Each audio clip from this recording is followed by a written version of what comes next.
So welcome to this new edition of the Rome Med Dialogues Women's Forum, a special edition in memory of Tosca Barucco, a strong, inspiring and leading woman who we all have in our heart. Thank you all for being here. And we will start with some introductory remarks of our Vice Minister of Foreign Affairs, Marina Sereni. Vice Minister, the floor is yours. Thank you. Thank you very much. Excellencies, distinguished guests, ladies and gentlemen, let me welcome you all to the 5th edition of the Rome Med Dialogues Women's Forum. This edition is dedicated to Tosca Barucco, a committed and able diplomat, a beautiful person and a personal friend. We remember her with love and gratitude. This forum represents a compelling platform of discussion on women empowerment. I am proud to open the discussion and to welcome bright and inspiring women from the wider Mediterranean area. I invite all of you to share your experiences with a view to enhance the prospects for women empowerment at all levels. The upcoming discussion will cover two specific aspects. In the first session, chaired by Loredana Teodorescu, the focus will be on the future perspective and development of the Mediterranean Women Mediators Network. In the second session, to be chaired by Marta Dassou, panelists will provide their insight on women's economic empowerment and political participation in the MENA region. I would like to commend ISPI and Aspen Institute for their valuable partnership. My most sincere thanks goes to all the panelists for willingly accepting to join this fruitful and enriching discussion. Let me also express my deepest appreciation for the Mediterranean Women Mediator Network, a multi-generational group of women mediators from 21 countries that our ministry established 4 years ago to respond to the pressing need to foster women's meaningful participation in peace processes, mediation efforts, and peace building in the Mediterranean area. Italy has invested significant efforts and resources in the development of this network, which has established itself as a best practice at the international level and has developed fruitful synergies with similar organizations. The activity of our network is inspired by the belief that excluding gender perspective from peace and recovery processes weakens the foundations of sustainable peace and security. Peace negotiations, as well as their implementation and monitoring, have to be inclusive, and all segments of the society must get their voices heard and contribute to shape the future of the society they live in. Women's participation in particular is crucial to guaranteeing such inclusivity. Evidence shows that high levels of gender inequality and gender-based violence in a society are associated with increased vulnerability to violence and conflicts. This is why monitoring indicators of gender equality within broader systems to prevent violence is crucial. State bears the primary responsibility for the full and effective implementation of women, peace and security agenda. Unfortunately, the MENA region still lags behind in this regard. Only few countries have adopted a national action plan on WPS, and restrictive social norms pose significant obstacles to the access of women to political representation. However, the trend of the last few years is quite encouraging. It is in our common interest to unleash women's potential, enthusiasm, and pragmatism. Women are powerful agents of change at grassroots level. They foster inclusiveness and solidarity, and they are drivers of positive and unifying narratives within our societies. Moreover, it is becoming increasingly clear that women are and will continue to be powerful drivers of development. As a matter of fact, gender equality has a positive effect on economic growth, overall well-being, and social cohesion. For this reason, gender equality is central in the Italian development cooperation strategy. We believe that while the fight against gender discrimination must be relentless, we must strengthen our efforts towards a full display of women's role in entrepreneurship and leadership, also in order to face the backlash in women's rights experienced during the pandemic.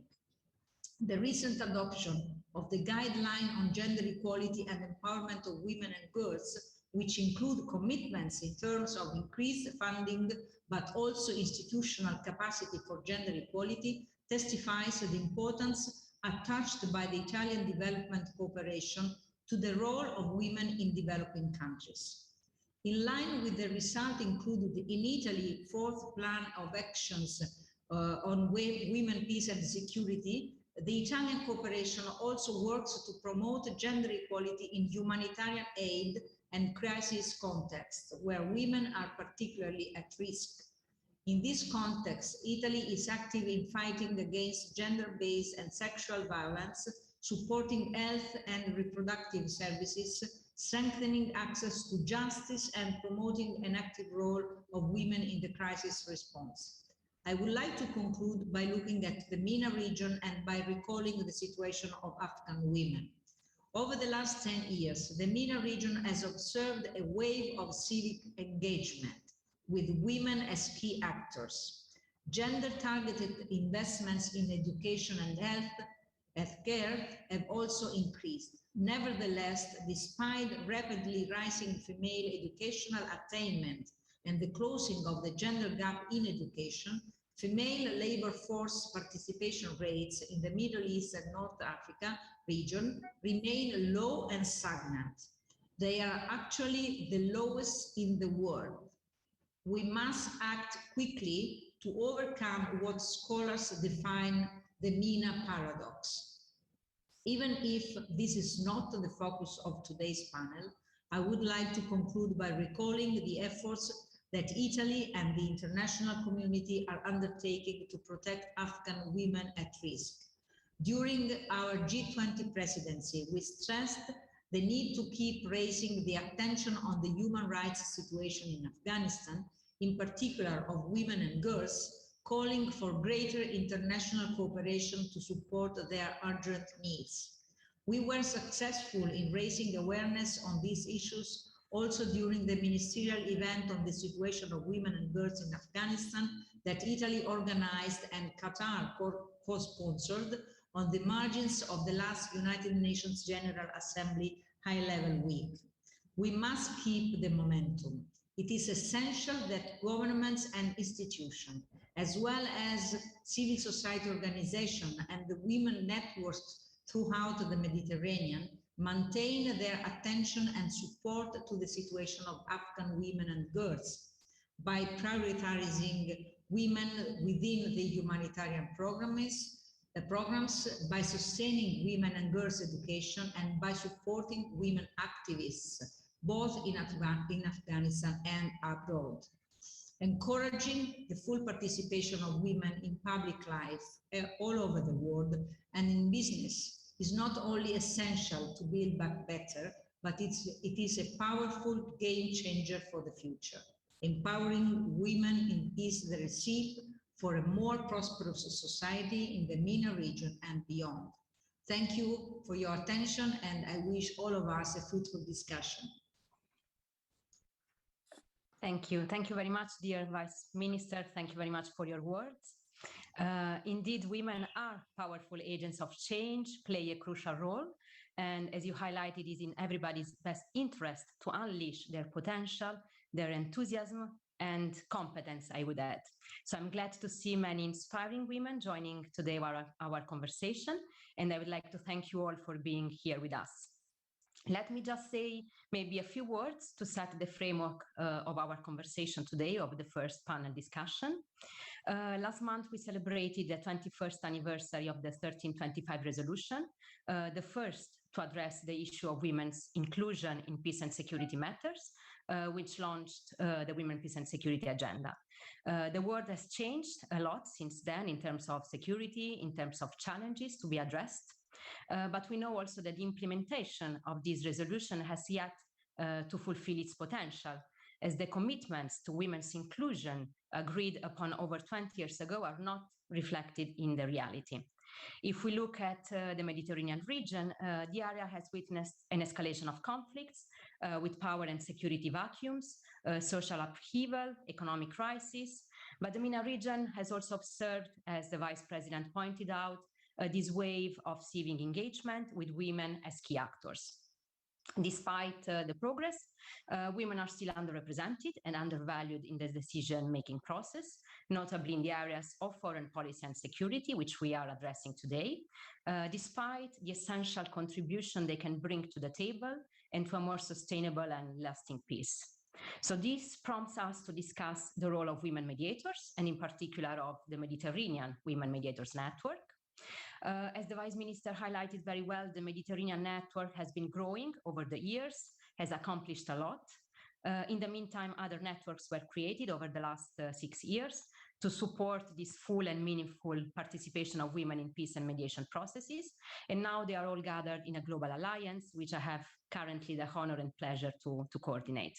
So now it's really probably the best time to reflect on the important steps made so far and see how the network, more generally speaking, the women mediators, can further contribute and can further play a greater role in conflict resolution and political processes. So what it takes to make this leap, what still hampers a deeper involvement of women in mediation processes, and how the international community can help overcoming these obstacles. So based on the experience we made so far, what is the specific contribution of these women mediators networks? What are their added value also contributing to the Women, Peace and Security agenda? These are the main questions that will guide our conversation today. And without further ado, since we are talking about the Mediterranean network, I'd like to start this conversation with Irene Fellin, who is the president of Women in International Security Italy, but is also since the very beginning the head of the Secretariat of the Mediterranean Network, and I would say its driving force. So Irene, very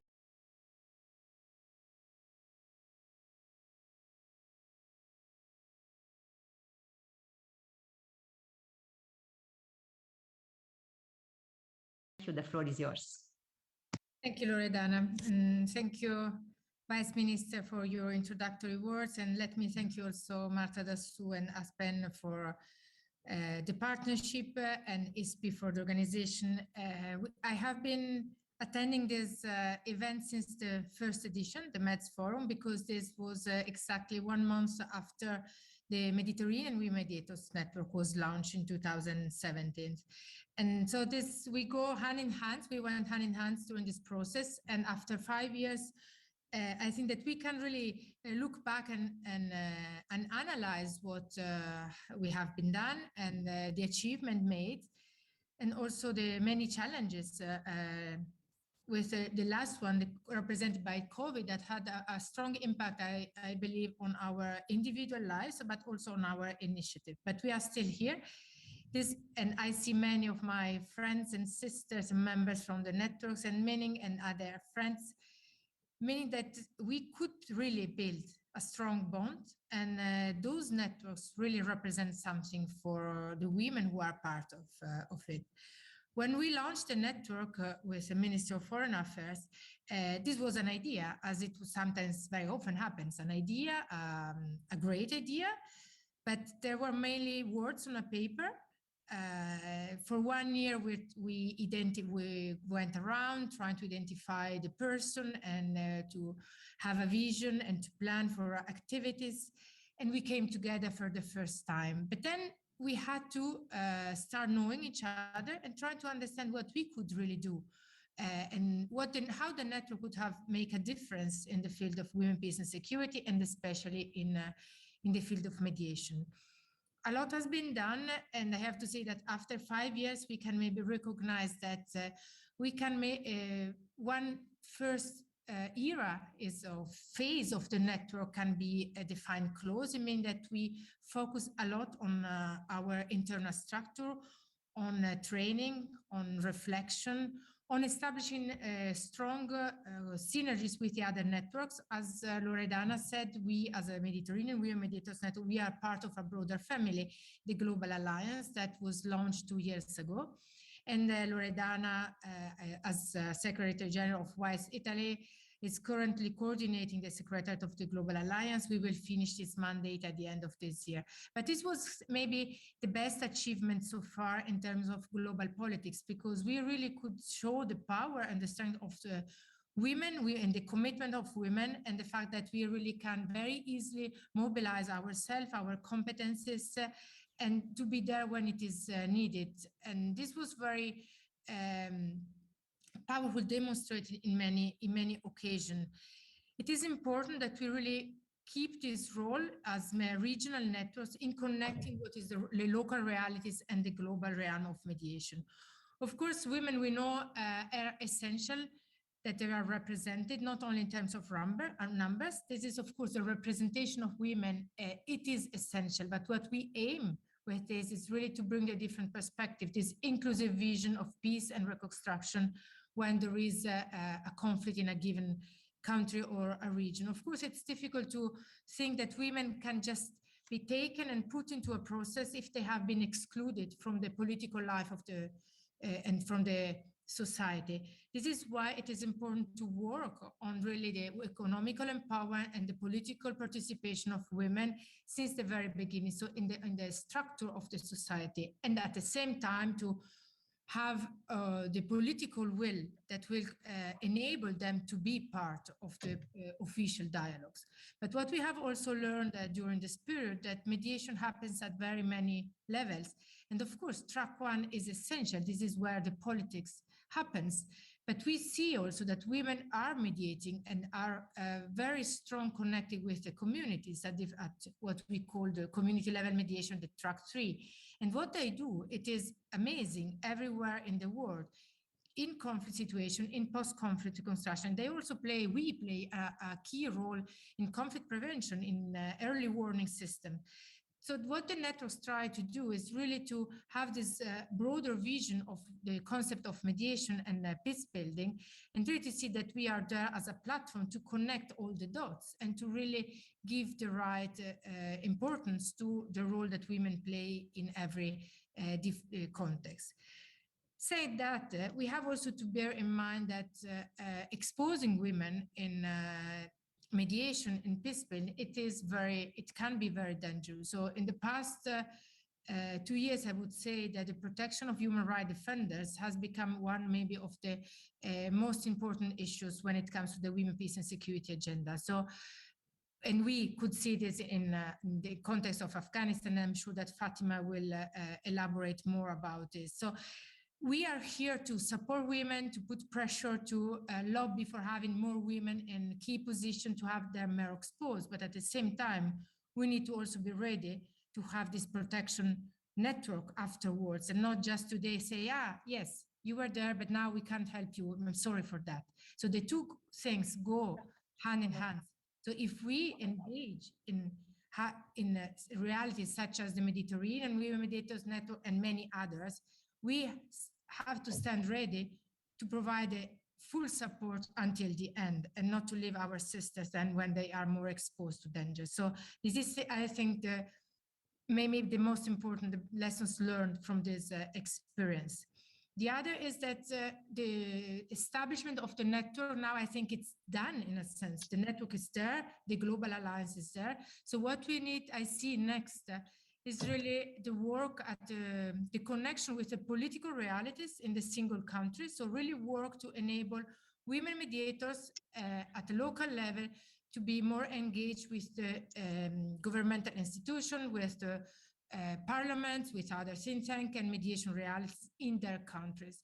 And this is why we're elaborating and had these ideas of the antennas. They can be called antennas of chapters or local realities, briefly realities that are really working on the field, analyzing the needs of the country and asking for support where needed or just for sharing experience, peer-to-peer learning from the regional network. But I think that now in the coming years, this is what I see for the future of the network, really being recognized as a mediation support reality at local level, and of course, keeping this big connection at the global in the global arena. But I have to say that at global level, I see that this is more established. I think that now the focus has to be towards the local realities.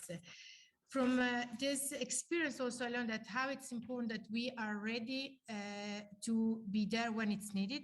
Let me come back to Afghanistan again, because this is where we are creating a spin-off, I have to say, initiative based on the experience we had with the Mediterranean Women Mediators Network and the Global Alliance. We know that we have many experts, women who have been mediated in Afghanistan, work on the country, ready to be part of what we recently launched as a task force of women mediators with the support of the Minister of Foreign Affairs, whilst Italy will coordinate in the next month this task force to really see how the networks can be of help concretely with women when there is a real need. So this will be a pilot project in the coming months, also part of the Italian National Action Plan for 1325, and will help us to elaborate further measures for the next year in order to be ready to really make the best use of these networks. Let me conclude by saying that, as I said, this is the end of a phase of 5 years of the network. I say 5, it was launched 4 years ago, but I have been working 1 entire year before this was launched. But this is also the end because today is my last public appearance and participation in my current role. As many of you already know, I have been appointed as the NATO Secretary General Special Representative for Women, Peace and Security. I will take officially my role in mid-January. And so today for me, it's an au revoir and a goodbye. I will remain part of the network, of course, as a member, if you welcome me as such. But with my heart and spirit with all my sister. And I will see how to keep working in synergies with international organizations as well. Let me just mention that the OCE is going to launch a network next Tuesday. I know that Betül will go. I had been invited, but unfortunately I have another commitment. Are you, Magda? You are saying something. Are you going as well, or are you great? So I have been part of the strategic, I had a strategic role in building and sharing experience how to move on.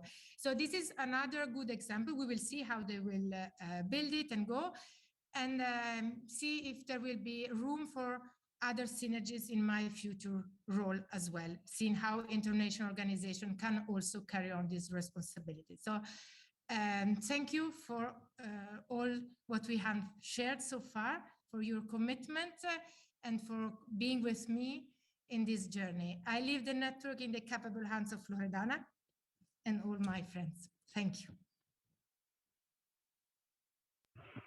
Thank you. Thank you so much, Irene. Congratulations, and thank you for all your work and commitment. So you're leaving us a great responsibility, but I know you are in the right place. So a new phase opens for you personally, but also for the network, as you highlighted very well. Now it's time really to provide full support to women all over the world who are facing new challenges, and also finding this connection with the political realities and being recognized as such. So I would like maybe to move to the next speaker to have an insight from a specific country of the region. Dr. May Shidiak, journalist and professor. She's a former Minister of State for Administrative Development in Lebanon. So Dr. Shidiak, if you look at your country, Lebanon, and its crisis, how mediation and women mediators can contribute, in your opinion, to the stability of the region? What role do they play, and what space do they actually have? The floor is yours. Yes, thank you so much, Loredana. And please allow me to express my congratulations to Irene. I'm so happy for you, especially a woman joining the NATO, even if it's for women, peace and security and so on. And we thank Her Excellency Marina Sereni for the introductory speech. So now again, I salute all of you. But before I begin, I would like also to thank you for inviting me to this virtual format of Women's Forum Med. Women's role in enhancing peace and security is a cause that I have long championed. As you know, I come from a region stuffed with conflicts. In Syria, there is a raging war. In Iraq, the world's biggest coalition failed to extinguish the sectarian fires for more than 20 years. Another war in Yemen, the Israel-Palestinian conflict, and many other internal conflicts that continue to blow, dismantle, and fragment social fabrics and future perspectives. So yet, even though women in our part of the world have long been fervent supporters, if not instigators of stability, peace, and democracy, how many women do you see or hear from who sit, meet, initiate, talk, actively participate in conflict resolution or mediation processes in any of the conflict I just mentioned? When it comes to Lebanon, we are living in a continuous nightmare since years. It is no secret that my country has long been a victim of its environment, and its susceptibility to conflict has always placed the political participation of women at the bottom of government's agendas. Whether during our independence in 1943, suffrage in 1947, and the right for women to elect the candidates in 1952, during the 15-year civil war between 1975 and 1990, the Cedar Revolution in 2005, and even the recent October 17 movement in 2019, we have always been at the forefront of political and socio-economic demonstrations, putting our country first, knowing full well that when the hard part is over, we may be left behind in peace negotiations or the decision-making process, as though we were never even there. Adding to these complexities, Lebanon hosts more than 450,000 Palestinian refugees, and the Syrian crisis, which began in 2011, has led to the influx of around 1 million Syrian refugees and to fighting across Lebanon borders. The country has always been placed in national emergency status, with women bearing the brunt, especially since they are never directly included in negotiations for peace and power-sharing agreements. It is happening once again, as we supposedly head internationally towards negotiations with Israel over maritime borders for hydrocarbon exploration and domestically towards national reconciliation following one political crisis after another. But this long history of political violence that naturally tends to discourage political participation has actually not stopped numerous women from trying, knowing that they may be used as a tool to intimidate foes. Back in 2005, as many of you know, I was the only woman targeted in a political assassination attempt that caused me losing 2 limbs, my left leg and hand, because of my staunch stance against the Syrian regime's violent and destructive 30-year occupation of my country and unveiling the truth on Hezbollah's role in assassinating Prime Minister Rafiq Hariri. I was not only targeted for my resistance, but was also a means to convey to everyone in the country that even women and children will not be spared in the regime fights to keep Lebanon under its grip. Moreover, in political terms, consociationalism, arguably the bedrock of our political system in Lebanon, prioritizes concerns and priorities of communities and sectarian identities that ultimately sidelines women's political mobilization. It is also worth noting that in typical consociational democracies, women can mobilize in formal political institutions. However, in Lebanon, informal networks dominate politics, and without access to them, we cannot take part in the decision-making process. Sometimes it is just simply because male politicians do not consider women's political participation significant to talk about. And here I am referring to the current Lebanese parliament dismissing the agenda item of discussing having a women's quota in the upcoming parliamentary election, supposed to take place in March or in May, because they are short on time. However, I like to look at the glass half full and state that even with the presence of seemingly irreconcilable hurdles in the country, Lebanese women fight to be included in state building and enforcing peace and security. This can be seen in the dramatic increase of women into the 2020 intake class of Lebanese Armed Forces military cadets, which included 43 women out of 128 candidates, which means 34%. Not to forget the appointment of a female Minister of Defense in the former government of 2020, making her the first woman in an Arab country to hold the post, while in 2019 government, in which I was also a minister, we had a female Minister of Interior, my friend Raya Al-Hassan, who already participated in many panels in Med Women Forum. So on a personal level, in 2015, I was privileged to contribute to the UNSCR 1325 resolution on enhancing women's share in peace building at a UN symposium in the Austrian parliament, focusing on involving women to fight and prevent all forms of violence against women during armed conflict in the MENA region. Since the beginning of 2021 till present, I'm taking part in a project launched by UN Women and Berger Foundation and funded by Swiss and Norway governments to support inclusive dialogue for peace and security in Lebanon. A project putting together two groups, one gathering women representing the different Lebanese political parties, and the second one gathering representatives of the new political movements that emerged after 17 October 2019 revolution. It is worth noting that in 2017, the presidency of the Council of Ministers requested that the National Action Plan, NAP, of UNSCR 1325 be developed. Owing to this national commitment, the NAP has spearheaded through a participatory approach with other governmental institutions and civil society organizations.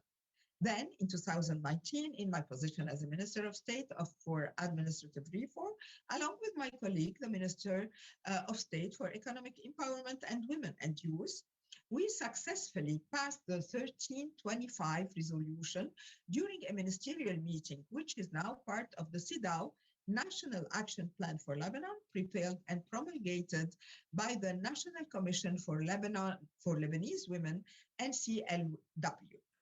Lebanon's NAP 1325 is linked to the UN Sustainable Development Goals, SDGs, and will contribute to progress on Goal 5 related to gender equality and Goal 16, which aims to promote just, peaceful, and inclusive societies. It provides a useful framework for action. It prioritizes the gendered needs of women and girls in times of crisis, pandemics, and conflicts. No need to say that we will need more of these high-level efforts as we face the aftermath of the disastrous August 4 Beirut port explosion that destroyed half of our capital, the crippling economic crisis that we are witnessing nowadays in Lebanon, all exacerbated by the COVID-19 pandemic. Finally, it was noting that the Lebanon NAP 1325 that should be implemented between 2019 and 2022 includes 5 strategic priorities with realistic, measurable, and posted interventions as follows. 1, participation of women in decision-making at all levels, including in political and public life, in the economy, in conflict prevention, and in the security and defense sectors. 2, prevention of conflict by decreasing tensions at the national and local levels and promoting women's role in preventing violent extremism and in the implementation of early warning response mechanism. 3, prevention of sexual and gender-based violence, SGBV, and the protection for all women and all children, girls and boys from violence and exploitative practices through increased access to multi-sectoral services, including the shelter, redress, and health services. 4, effective response to the needs of all women and girls in relief and recovery efforts resulting from natural disasters and conflicts. 5, amendments, adoption, and implementation of laws and policies to prevent discrimination against women and protect women and girls from all forms of violence and exploitation. Thank you. I look forward to my colleagues' interventions. Thank you. Thank you so much, Dr. Shidiak, for sharing with us your inspiring story, first of all, and for bringing us this insight from Lebanon, highlighting its complexity, a complexity which, however, did not discourage women, women who paid a high price for their engagement, but are also bringing some concrete changes. So this gives us hope. And now, you all mentioned what is happening in Afghanistan. We are all looking at what is happening, and we are worried because of the recent developments, but we are also convinced that there are women there willing to play a role, and we are very honored to have with us today Ms. Fatima Gaillani, Afghan peace negotiator, who is proving this willingness of women to play a bigger role very, very well.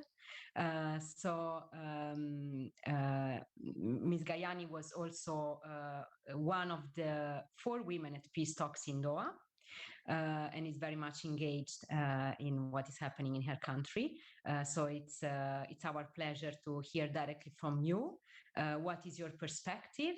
What role can women play, and how the international community can help and support your work? Thank you so much, Ms. Gaillani. The floor is yours.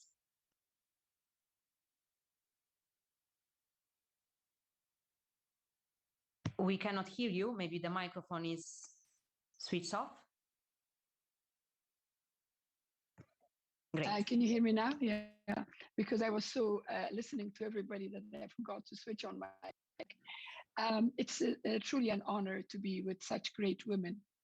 And it is heartening for me that the Vice Minister took time and involved herself, and all of you. And my congratulations to Irene, and I know that now we will be working more together, and I'll see you much more.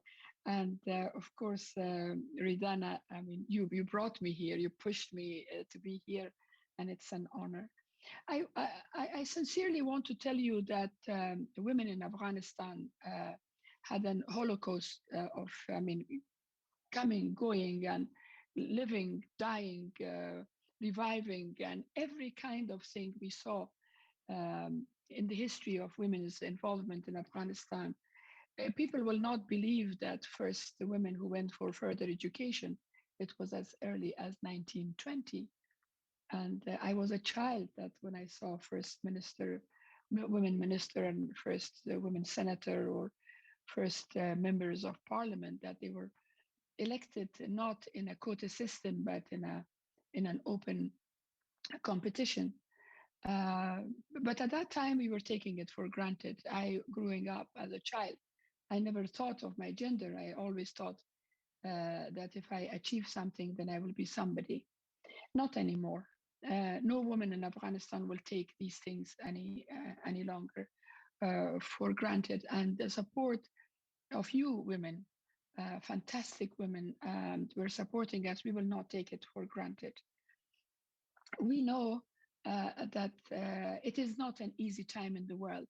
All the countries are involved so much internally with many other things, and including this pandemic, I mean, this virus, which has, totally has taken over our economy, our lives.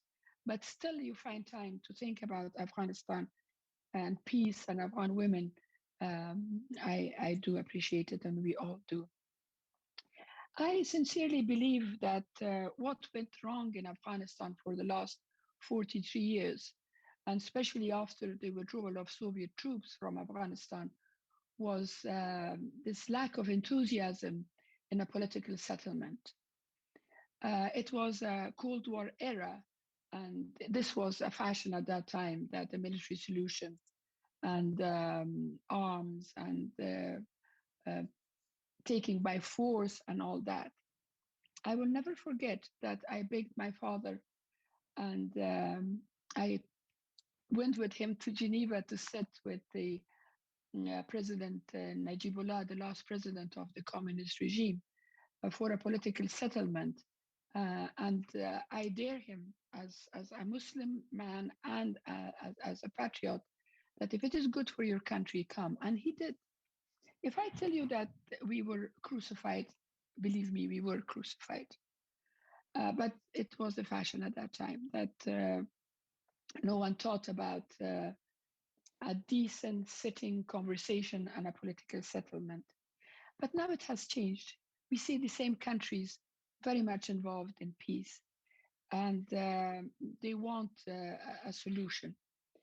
But they should know that peace without women, peace without the minorities, peace without inclusion, and including those people, young people, in a talk, it is not possible to succeed. Today, I'm afraid that we see again the same scene. The 1 year, exactly 1 year, I was sitting with my colleagues in Doha, and I took only 1 month off because I had to come and see my oncologist here in London.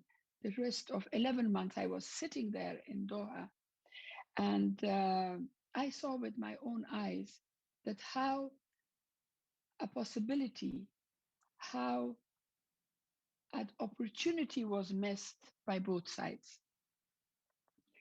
Very blindly, our side, the President Ghani, was optimistic that President Biden will come and all of a sudden everything will change. Why? I can't understand why. And on the other hand, the Taliban being extremely stubborn. Before Biden, presidency, they were a little bit, very little flexible. But after that unconditional withdrawal was announced, no one was interested to talk, and it was a total chaos. If you look back at Bonn, the Bonn conference, the whole of NATO was there. All big powers were there. Anyone who mattered was there. But who was not there? Taliban were not there. And women were there, but we didn't have a voice. It was the politician. It was the big shots that their word would be taken seriously. And I voiced even there that how could we have a peace talk? How could we have come to a solution when we don't have an important part of the war missing, which were Taliban? And look, in spite of billions of dollars, the whole of NATO, everything given to us, but because one piece was missing, we are in the situation we are. And today, this is what I've been saying to our Taliban, officially on the negotiation tables and unofficially in our private talks that we had in this talk, that being an opposition, even an armed opposition, is easier than running a country or achieving peace. You cannot achieve peace without a proper negotiation and proper political understanding. Today, I believe that the same that 1 year ago, a talk, internal talk between the inter-Afghan talk was important. It is today, because we are not done. If Taliban wants to change their Taliban's government to an Afghan government, they have to include people. They have to take women seriously. They have to take young people seriously. They have to think and rethink about the minorities in Afghanistan, This Afghanistan is not the Afghanistan they had inherited after a better civil war of the Mujahideen's era. Everyone matters. We are used to be somebody in our country. We are used to be equal. We had a constitution for 20 years that in that constitution, gender didn't matter, ethnicity didn't matter, language didn't matter. Who betrayed that wonderful constitution? It started with, unfortunately, our own people with the government, but it's an old story. I don't want to go and talk about it, who made, who did what. But I want to think forward and to tell you that women's situation, peace in Afghanistan is not impossible. Is it easy? No, it is not. It cannot be, it can be forced by the foreigners? No, it can't. It has to come from within Afghanistan. It has to, like the demonstrations you saw in Afghanistan, peaceful demonstration. And thank God, even the reaction was not that bad towards it. That kind of conversation I'm looking forward inside Afghanistan. And that's why in my age, it's just past my retirement age, and I'm still struggling, is because I do have hope. But for me, it is really important to tell you what will make that work. First, the Taliban have to make up their mind that yes, they have taken power, but they haven't been a government yet. Yes, they have won militarily, but they didn't win the heart of Afghan people, and to include them and to have their voices, men, women, minorities, everybody. And countries like yours, what role do they play? I saw in Doha, this voice was not united. For God's sake, what is left in Afghanistan that even Western countries are have a rivalry over it?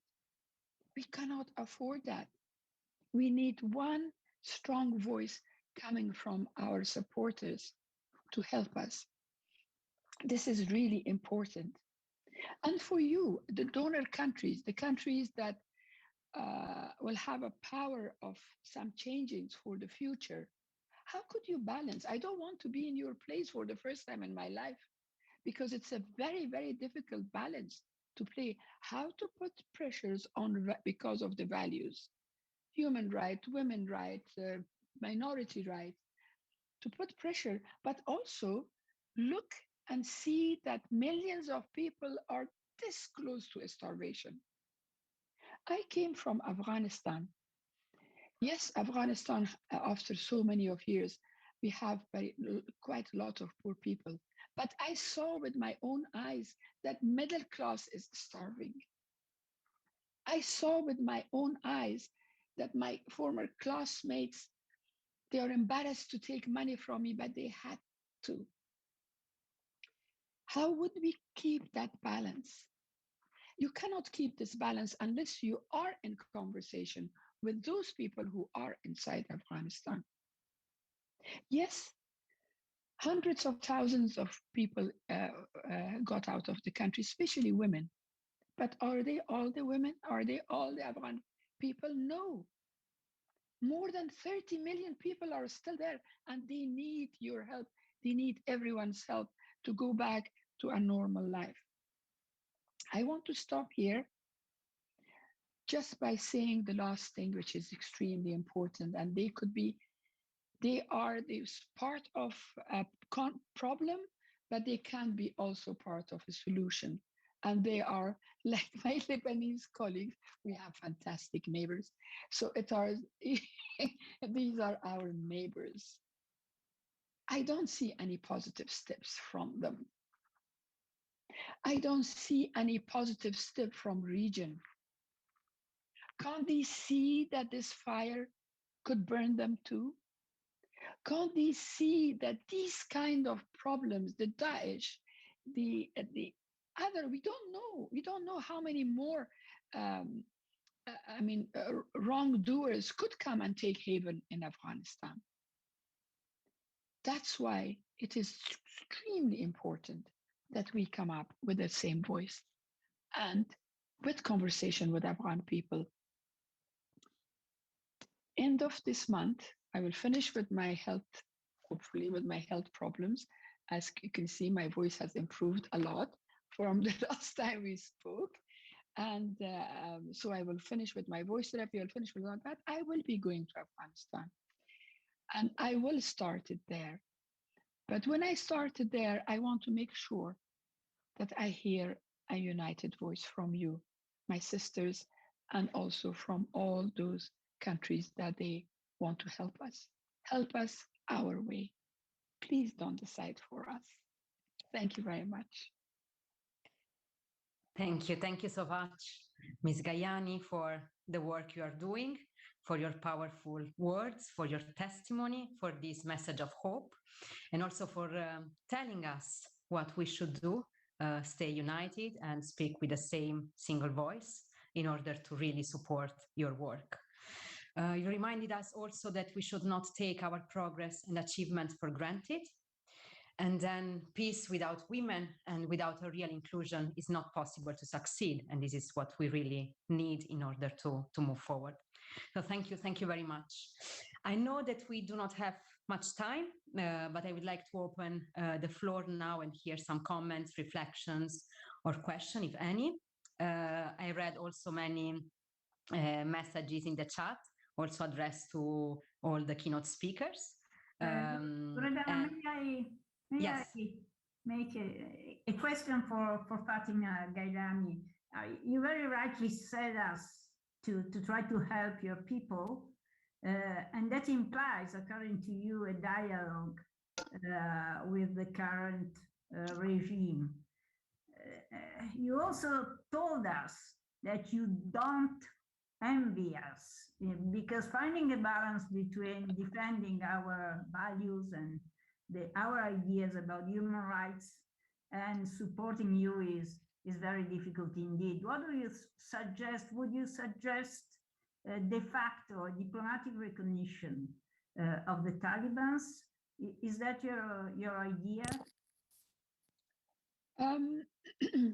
It is not. I mean, recognition has to come with a full commitment. And only when we, the people of Afghanistan, see that this is an Afghan government.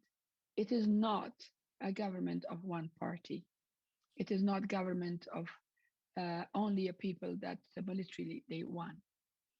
My hope is that they have come to that conclusion, that they have seen that it is not easy to go forward or achieve anything that way. I am still in conversation with many of them. I don't know how much you know about my background. I come from a very important religious family. That's why the door is a little bit open for me. And even in Doha, I could see that they deal with me differently, not just because of men and women gender, because the trust they had. And also because I worked with them during when I was the president of the Afghan Red Crescent Society, I kept the neutrality 100%, or if not $1,000,000%. And I was catering for the whole country, and they saw that sincerity there. So that sort of trust is built up with us. So that's why it is extremely important to use this. I go inside Afghanistan very soon, and I will be in a better position with a proper consultation. Yes, I met few people my last trip in Kabul, but I didn't have enough time because I had neglected my health. I had to rush here to see my doctor. So I didn't have enough time to see many people from other provinces. Only women I saw were from Kabul. And when I go there, I'll be in better position that how we can find a dialogue through women with the Taliban and a support from outside the country. I'm not pro that deal that, okay, Taliban, you do this, and I will open this pocket. Oh, Taliban, if you do that, I'll open that other pocket, and the recognition and the no, none of this. I would like the Taliban to see that this is their duty to keep the promises they have made in Rome and in the meeting of special representatives. They repeated it in Geneva, and they repeated it when they took over in a very eloquent way by Zabihullah Mujahid, their spokesperson. They repeated those promises. Let's start with that. Let's start implementing those. I think after that, we can build upon that quite a lot. Don't forget that in Rome, Mr. Hanafi said that this is not my word, this is not the word of only Doha Group.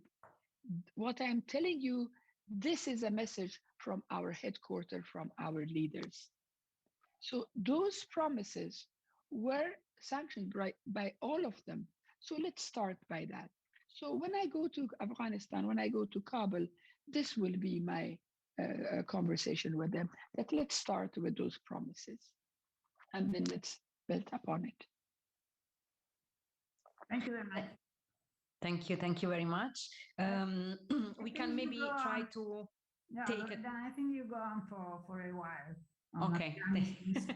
It's important to interesting. 15 minutes more if we all okay. Great. Thank you so much. Because we have so many things to discuss. Maybe I can take a couple of questions. I see two raised hand, Maria and then Edita. Okay, thank you very much. And thank you, Ms. Gailani, for your impressive testimony and work. I would like to ask you if all 4 women that participated in the peace talks with the Taliban, if you are in touch with each other and maybe you are making some work together, because it was very important that for the first time women were present at the peace talks. So I would like to know a little bit more about the work, if you are doing any together. Thank you very much. Yes, I'm working very closely with Dr. Habiba Sarabi, and she sees her future in Afghanistan, and I see Ms. Kufi is very active also, but I want to be frank that my way of thinking is within the country, as important as it is to put pressure from outside the country, but it's not my thing. My thing is that inside the country. I don't want to judge anyone who left Afghanistan, and it's not my place. But I want to have in my mind that majority are inside Afghanistan. 35 people lives in Afghanistan, and little bit more than half of women. So I want to tell you, but yes, we are in touch. We follow each other and we want to complement each other. But closely, I want to be frank that I work only with Dr. Sarab. But it is not just women who were in the peace negotiators. I'm very much working very closely with my other colleagues who happen to be men, but they want to see a future in Afghanistan. And some of them very soon will be returning like me, and some are still there. They will be going there. So yes, we are in touch. Thank you, Edita. Thank you. First, I would like to thank all the impressive speakers today, really. And my question goes to Fatima Gailani. As I understood, do you believe that there can be an internal dialogue between Taliban and the other relevant actors within Afghanistan? But you also told us that in the times of peacemaking in the past, they were not in the table. They were missing.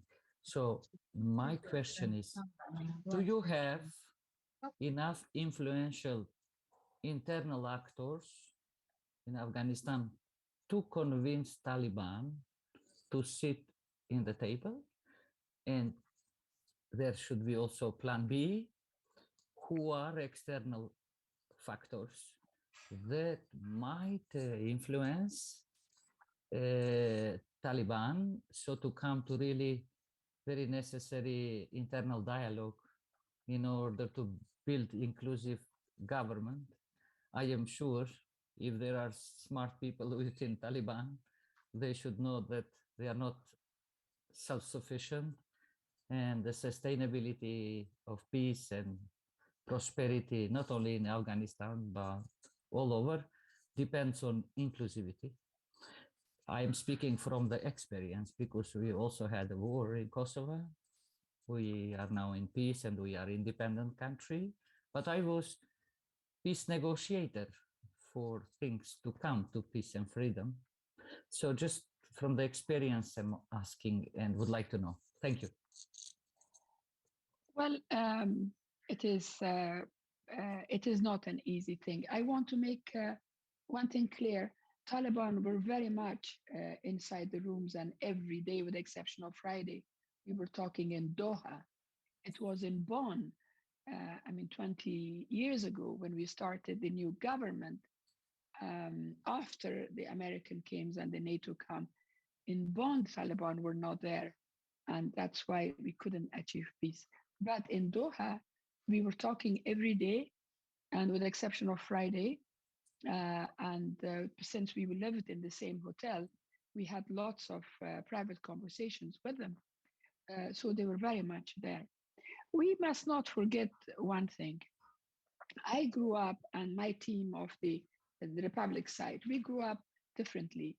We grew up in a household, we had mothers, brothers, sisters around us. Let's not forget, Taliban were taking us children from camps. They were trained in seminaries just to learn one thing.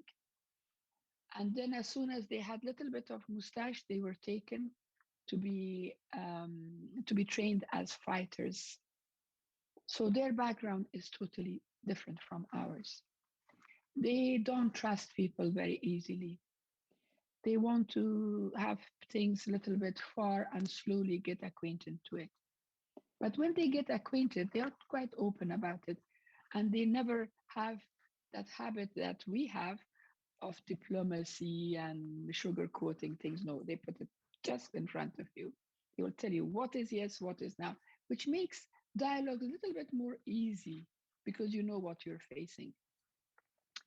Today, Taliban see very well that the country is starving and they are not able to feed them. They see very well that they want recognition. They see very well that hundreds of thousands of school female teachers have run away and they have to find a way for it. That's why I'm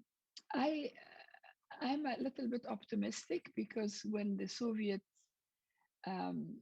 invaded Afghanistan, I was called by a very important person like Sheikh Hazal that I am a crazy woman who thinks that the Russians will get out of Afghanistan. But I was sure. I was sure that we'll find a way. We must find a way. We are all Afghans. We must find a way. I have friends within the Taliban. This person has friends within the Taliban. We will not go to in a conflict, but to explain that how could we, the people of Afghanistan, could complement each other. And as I started by saying that it is not easy, but we have 1 year only. If we don't achieve something in that 1 year, I'm telling you, the Taliban will be nothing. We will be facing a strong Daesh, which will be a plague not just for Afghanistan, but for the whole region. Thank you. Thank you very much. And then Anna Cervi. Thank you, Loredana, and apologies for not switching on the video due to connection. Well, first of all, let me thank everyone that has contributed to the discussion so far. Extremely inspiring, as others have said. And indeed, I would call it a celebration of this space and the space that Mediterranean mediation has actually fostered and created in the last 5 years. I don't have a particular question, but perhaps I wanted to share the experience of the network, particularly over the last 2 years, in looking at Syria, which is a reality that finds many parallels with Afghanistan, definitely different countries, but with situation of the population inside and outside the country that resembles each other, and with Syrians themselves often looking at Afghanistan for wondering what is going to happen to themselves. So I think it might be worth sharing what the network has done recently. But I'd like to start just by saying that as this is also an event in the memory of Tosca Barucco, I had the pleasure of working with her in Syria. I had the pleasure to witness her strength and determination to support women in Syria. And really, it's an honor for me to take part in this and share a couple of thoughts that I'm sure she would be happy to hear. So when it comes to Syria, as similarly to Afghanistan, there is a diaspora due to the conflict, and there is a reality inside that is scattered in the country and divided due to the conflict lines. So the network looked at starting to try to involve Syrian women in the activities of the Mediterranean Women Mediation Network. But with an active conflict in a very complex region, this has definitely proven to be what we already knew being an extremely challenging experience. Because as I heard earlier, the power of one voice and bringing to the table concepts that can then turn into policies or suggestions for policy changes becomes challenges when there are distances and different platforms in which women can express themselves. So the network took a phased approach and approached women both inside and outside the country, and put at the center what were their aspirations and needs, and promoted this year a series of webinars starting from the diaspora, but then now is looking at further involving also women inside the country. I would say that there is a lot of learning that came from that experience. There is an extreme sense of humbleness when approaching the situations faced by these populations in the midst of a crisis that doesn't see peace and stability inside. But definitely also there is a value in trying as a network to actually bring together perspectives of women that, even if divided by distances, in the end have actually a lot more in common than they might think. So I think that has been an incredibly enriching experience. And because this is an opportunity to look at what's next for the Mediterranean Women Mediation Network. And I think I'd like to amplify a couple of concepts that were shared by Irene earlier. Irene, by the way, that made me fall in love with the network a couple of years ago when I joined. And I really would like to thank, I'm sure on behalf of everyone, for the passion that you taught us throughout. So the first one is protection. The minute the international community decides to support women inside their country that are fighting every day different fights with very difficult interlocutors, I think protection needs to be at the center. And considerations of how to avoid creating false illusions of further support need also to be at the center.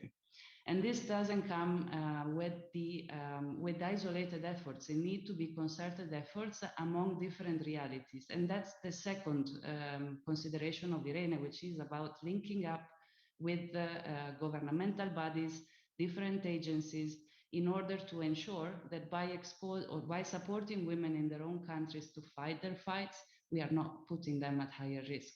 and then not necessarily being there when they will need us the most. So how to get to that? I think it needs to be a strategic priority, and as women part of this dialogue and part of these initiatives, set ambitions for ourselves that actually embrace those challenges, because we cannot expect from others to come to us and tell us how to resolve these crucial issues. So I have seen the potential of the network. I have seen how it creates opportunities actually that otherwise we would not see ourselves by virtue of not talking to each other. And therefore, I'm very positive when looking at the futures and thinking that because now we can see more opportunities than before, even more will come. Thank you very much. Thank you. Once again, over to you, Loredana. Thank you so much, Anna, also for sharing your own experience. I didn't mention that many members of the networks are here with us today, and they are really the soul of the network. So thank you for being here and for sharing your experience. I will take just the last question from Chiara Corazza, and then I will close the panel discussion. Chiara, over to you. Thank you so much. I just wanted to thank you, Fatima Gagliani, for her intervention, because it was absolutely inspiring for me. And I have a very, very stupid, naive question. It during the Women's Forum G20 Milan, Future Brilliance, led by Sofia Stoia and Nina Gardner, arranged to make leave the country Shabbat Gula. It was a networking during our Women's Forum, and I'm very proud of that. But listening to you and listening to the fact that the solution have to be found in the country, is it good or not to help people to go away from Afghanistan, or as we also thought, and myself, I did everything I could, to help, especially women who were menaced to go away. Is it the right thing to do, or it's better that they stay there and they fight to prepare the future of their children?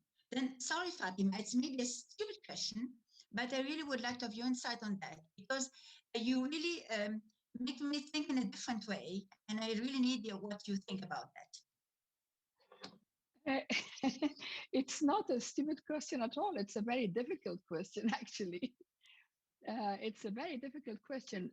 I made it, and this is not the first time that we are facing this. When the communist coup happened, when the Soviet invasion happened, there were people that they would have been killed, and there were people that they wouldn't have been killed. Had I stayed during at that time, I would have been killed. In one day alone, they executed 27 people from my mother's family. So this is a very personal choice. If they think that they are in danger, then I have to believe it that they are in danger. So among them, there are people that they are going, like for so many years, we see people drowning in the sea for the prospect of living in the West. Probably there are people among them that way too, but we cannot judge those people that they think that their life is in danger. When I went to Kabul, a quite prominent Taliban person, people asked me, why are they leaving? Why they are panicking? I really wanted to take a mirror. I said, look at yourself. I say that don't be scary so they will not go away. So this is something that we let those people go, but work on a country that they can come back. Look, 24 years I was abroad. During the communist coup, had I stayed, I wouldn't have been alive or half alive or something. No one from my male member of the family would have been alive. The same way that an equal family, equal to our family, only one male child survived because the mother put him in the neighbor's house. Everyone was executed. So this is very difficult to judge. But I did return. When the time was right, I returned. Those people will return because they will be somebody in their own country. You will never be somebody and outside your country. You will always be a little refugee. Very few people that they will go and achieve something. How many people could be Zal Khalilzad? And even with Zal Khalilzad, I want to analyze it. Is he happy to be an Afghan or is he happy to be an American? So that's why let's not judge it. Let's prepare a situation to help those who want to leave the country. Prepare the country in a way to be comfortable for those who have stayed, and prepare it for those people that they will return. This is my way of thinking. And thank you, all of you, so much for putting so much time for my country and my people. I'm humbled. I'm really humbled. We are really pleased to have you here, and that's why we are taking this opportunity to ask so many questions. So thank you very much for this lively debate. Our time, unfortunately, is finished. 1 hour, we know, is not enough to touch upon all the issues that we would like to discuss, but I would really like to thank you for your insights, inputs, comments, engagement, commitment, and your work. Today, we are witnessing again how many competent, inspiring, energetic women are willing to play a bigger role for the stability and the development of their countries. So let's make it happen. I close this panel bringing with me this image and feeling really enriched, inspired, empowered by this conversation. So now I would like to give the floor to Marta Dassou, who is going to chair the second. Thank you. Thank you, Loredana. And if I may, Fatima, and did Khalilzad made the right agreement in Doha? I really doubt, to say the least. In any case, I'm sorry for May Chidiak. I think that she could be back in the discussion on political participation and economic empowerment. May, certainly, if you wish to be back in the conversation, you can do that. But now I have to introduce the first speaker of the panel, Emma Bonino. Emma, are you there? Yes, Emma Bonino? I don't hear you. Oh, I think that now it's okay. Go. We can hear you without seeing you. Okay, here you are. Hi, Emma, how are you? Marina Sereni, the Vice Minister, she introduced our conversation speaking about the MENA paradox, meaning that the gap is a bit reduced, the gender gap in education, for instance, and May Chidiak on Lebanon gave us many interesting examples of that. And yet, this is the paradox, the rate of participation of women to the political life and to economic life is still very, very low. So which is your impression? How do you assess that? Clearly, situations in different countries are really diverse. It's impossible to talk about the MENA region as a whole, if you wish. And still, we can have your ideas about the reasons why these reforms are not working. And the same is true for the kind of programs we are trying to develop as European Union on the economic front, as G20, as G7, as World Bank, etc., etc. If we look at the impact is not so encouraging, notwithstanding the civic engagement, an Arab Spring, which is becoming an Arab winter of sort. So please, Emma, enlighten us. No, thank you, everybody. I think that from the previous panel, I got a piece of information that I didn't know, meaning that women were present at the Doha, Afghan women or NGO or what have you, which till now I didn't know. In fact, I asked even my government who was in Doha, because from the Taliban side, I only see Baradar, and from the Western side, I only see Khalizad, and then Pompeo. So I'm pleased to know that, in fact, there were others participating, and particularly the Women Network. But that is the previous panel. Coming to this panel, you said already what I wanted to start from, meaning that the MENA region, maybe geographically speaking, is a region, okay, but politically, every country is so different that is very difficult, in fact, to talk of the MENA region, if not in geographical sense. Lebanon is not Morocco, and Saudi Arabia is not Turkey, and etc., etc. So one of the difficulties, not only for us, but for them and for people living in this geographical space, one of the main reasons of conflicts is that everybody is looking at his own piece of land named state.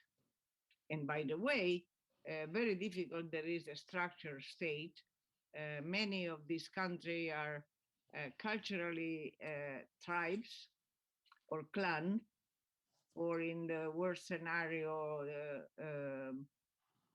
let's say, looking at Libya, it's, let's say, military or paramilitary group.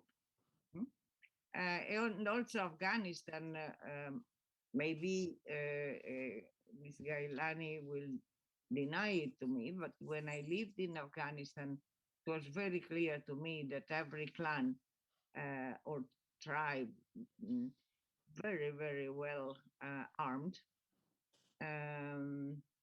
with rivalries among them. The second question I want to say, listen, I am not an expert of exporting democracy, also because I think basically that democracy is not something you export, import, or it's not a trade. It's not a commercial trade. It's so good, but not a good, we could say. What? Is good, but it is not a good. Yeah. So I don't think that nothing will work top down if you are not connected or trying to have efforts with the local people. Now, I think that this is an experience that I hope we have learned. I hope. I'm not so sure because our memory is very short.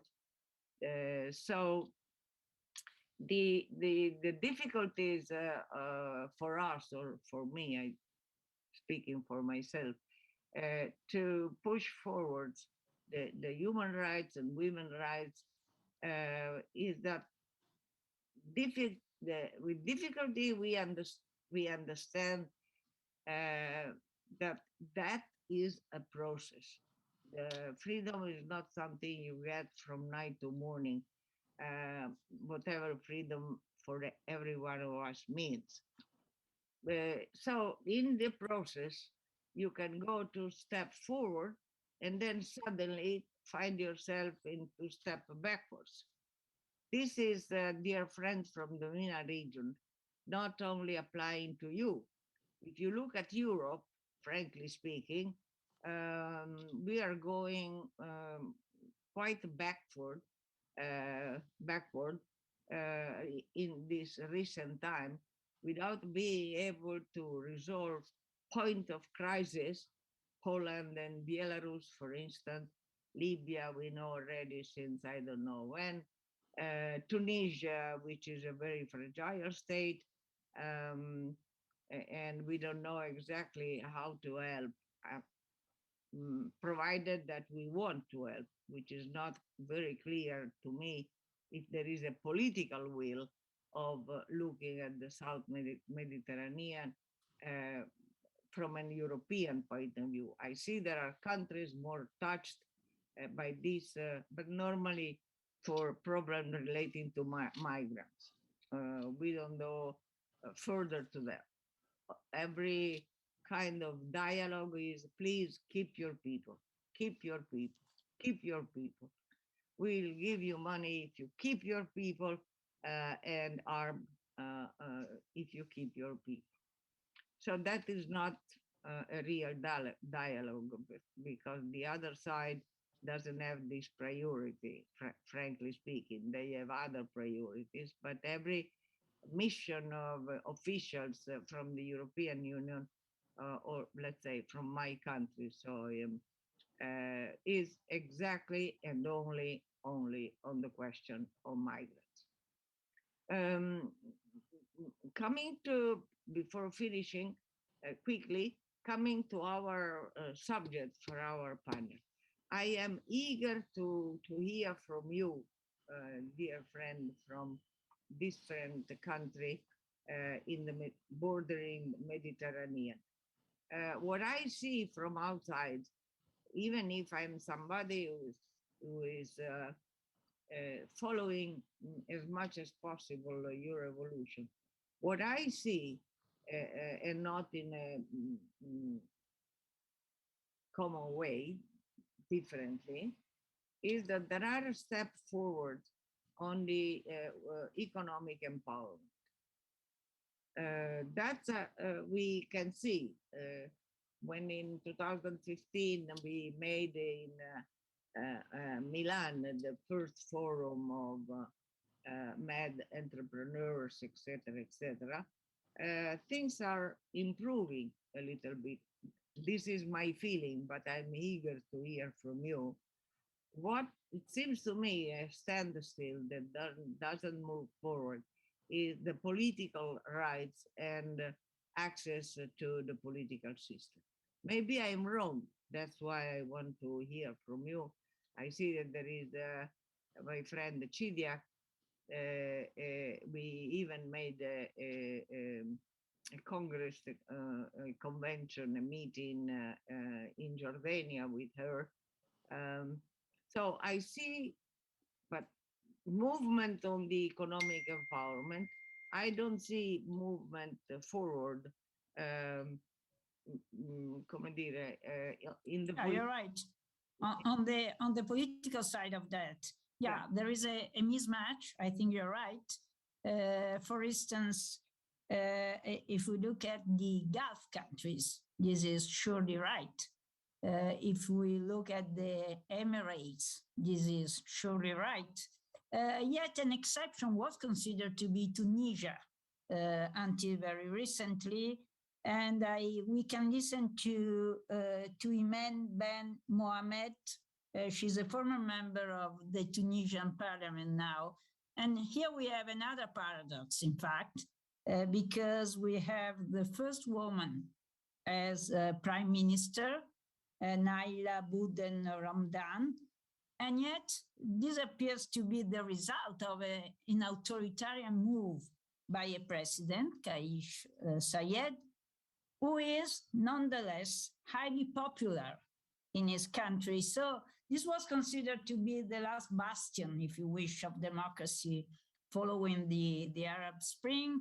And now we have a woman in power, but the country is on a different path. What do you think about that, Imen, if you are there, because I don't see you? I'm here. Okay, hi. Thank you very much.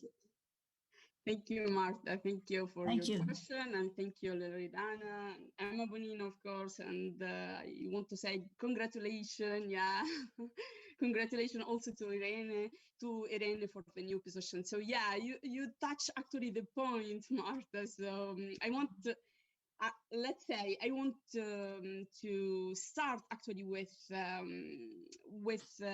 word or with I think that a very known essayist wrote one day about democracy, and she said actually democracy forever teases us with the contrast between its idols and its realities, and between its heroic possibilities and its achievements. And this is maybe the case, not just actually for the subject of today, so for women empowerment, gender equality, but also for the, and the goal that what we want to reach, but also for the concept of democracy itself, especially in my country, in a country considered for the last decade as one, as the only, unfortunately, as the only democratic hope in the region. And I will come back to this point, explain this point a little bit later.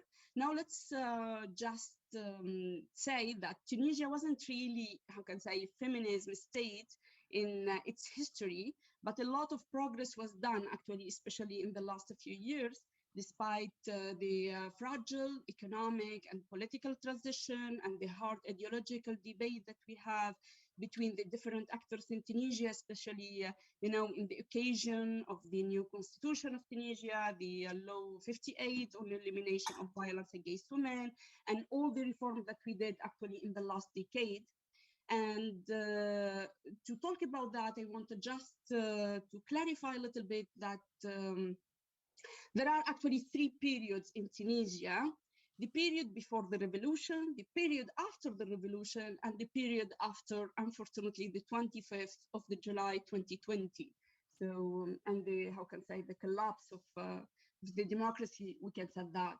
I will spend, I will not spend actually too much time to talk about, you know, the period before 2011. I think all of you know the situation before and the instrumentalization of women before the, under the dictatorship actually of Ben Ali regime, and where women actually in politics and had no effective role, or I can say a real role, and women political activists and feminist activists had exerted actually a brutal oppression before the revolution.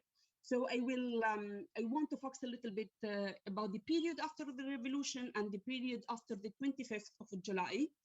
And Tunisia now after the revolution was like considered as a beacon of democracy, even that fragile, and maybe we can describe it as an incomplete democracy, but for sure it was a democracy. And we had actually a hard democratic transition actually in Tunisia, especially in the political level, with but we had actually a major political strides, especially in the institutional building, the constitutional building, in terms of human rights, in terms of freedom of speech, of conscience, of freedom of press, in terms of gender equality, and in terms of representation of women in the different assemblies, elected assemblies. We had, like all of you maybe heard about the percentage of the relatively high representation of women in parliament in 2015, with 31% in parliament of women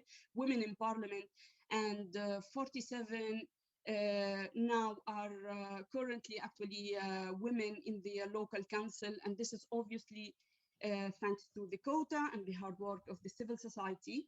And actually Tunisia had a lot of reform done, as I mentioned about the constitution, especially the Article 21 and 46 of the constitution, and the landmark bill on elimination of violence against women, and with a large definition of violence: the political violence, the physical, the economic, the emotional, the domestic violence, and the adoption actually of the action plan that the government put in place, and for the implementation of the Law 58, and the action plan for the adoption and the implementation of the UN Resolution 1325. On the legislative level, we had also, how can I say, a lot of reform in transparency, accountability, reform against corruption, and a lot of other, let's say, democratic reform. But the majority, of course, of this reform faces a lot of obstacles in the implementation. But we can say that a step was done, a step in the legislative level was done, even with a lot of obstacles, but we have done something actually. And we have other example, actually, you know, the Committee Against the Torture, the Protection of Human Rights, and all I can mention a lot of reforms. And actually, seems that also with this reform and this representation of women in politics was slowly changing a little bit, how can I say, the mentalities and the attitude in the society about the presence of women in public life. But there were actually louder voices in condemning violence despite the spread of gender-based violence in Tunisia. But there are still systematic barriers to a meaningful political inclusion of women in Tunisia. Women increased presence in political institutions, and was it actually, how can I say, changing or having like an impact of in the everyday life of women in how can I say, in the in the everyday life of women, but something was changing actually, and a lot, how can I say, a lot of obstacles that I can I read actually the last the report of the World Bank of 2019 about doing business report about the MENA region, so including Tunisia, of course. The MENA region was actually the lowest on indicator pertaining to getting credit, starting business, you know, in the economic side. And women have actually more restrictive barriers. So the lack of the access to the capital, the restrictive inheritance law, and a lot of, how can I say, obstacle.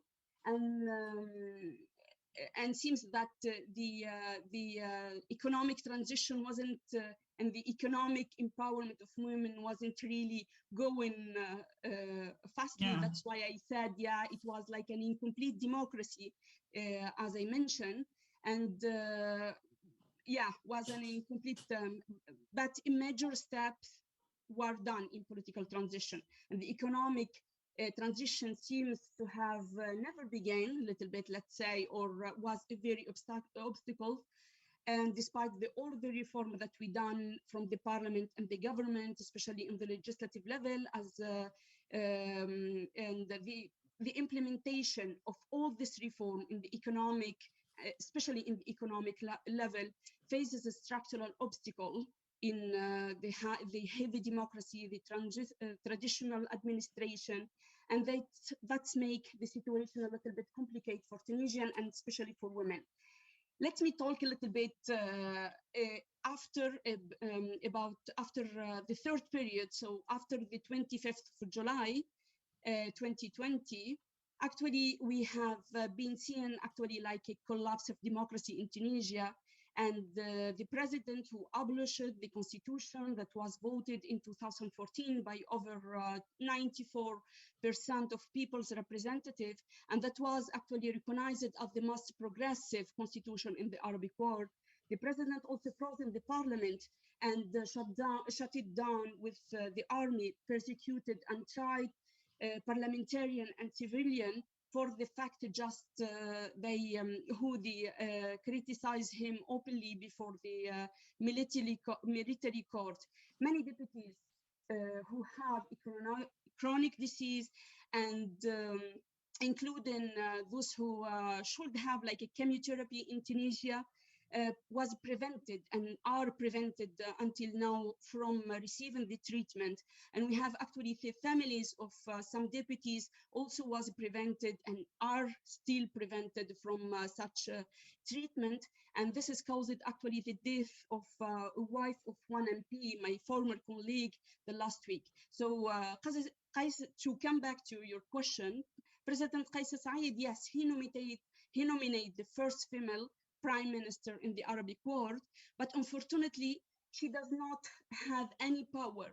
So maybe, I will say maybe she is good. Yes, of course, I have no doubt that she is a good woman, and she have how can say a good career, but we don't know that how can say that, because we never heard her speaking openly and speaking with the media. She didn't even know, she didn't even choose actually the minister, and she didn't even form the cabinet and her advisor too. So she does not have the right of lead the council.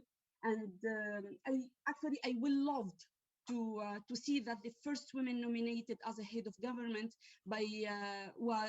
be approved by the parliament according to the competencies that the constitution of 2014 gave, not nominated by a presidential decree that empty actually the role of this position. So for the first time, we have in the Arabic Muslim country a woman as a chief of cabinet. Just to finish a last word, the parliament. I feel like a little bit as an instrumentalization for the a comeback of the dictatorship in Tunisia.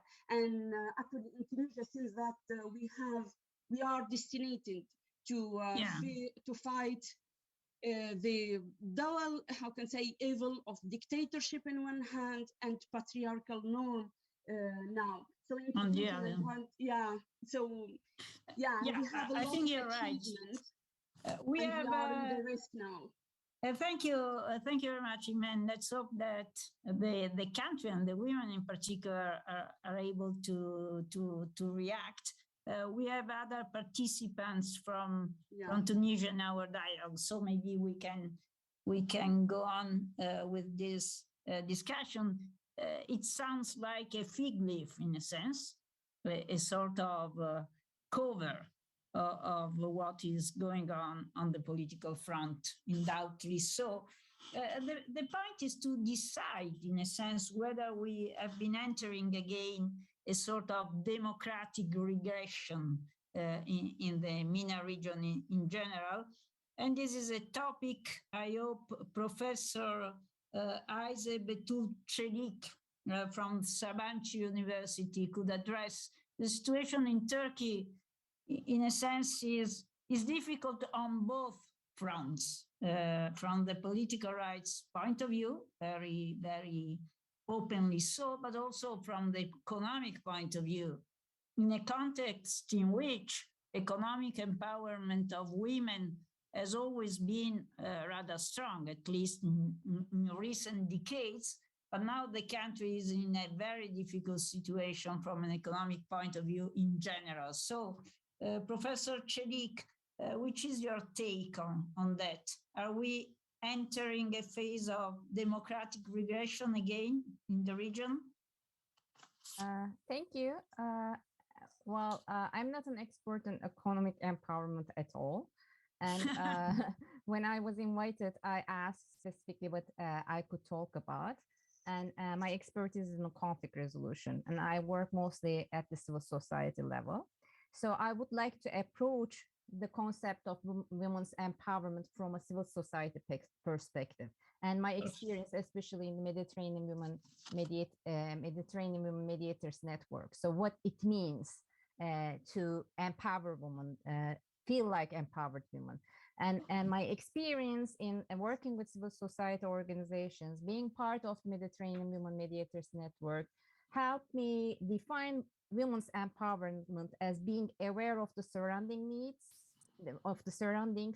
interests of not only one's own as a woman, but also those of others from those others whom one once defined as an other, and reach out to policymakers to change women's lives at every aspect of life. And let me explain how by telling what I understand from Women Mediators Network, what civil society in my country does for that. So in general, this Women Mediators Network can be taken as providing opportunity structures for women in divided, polarized societies like mine.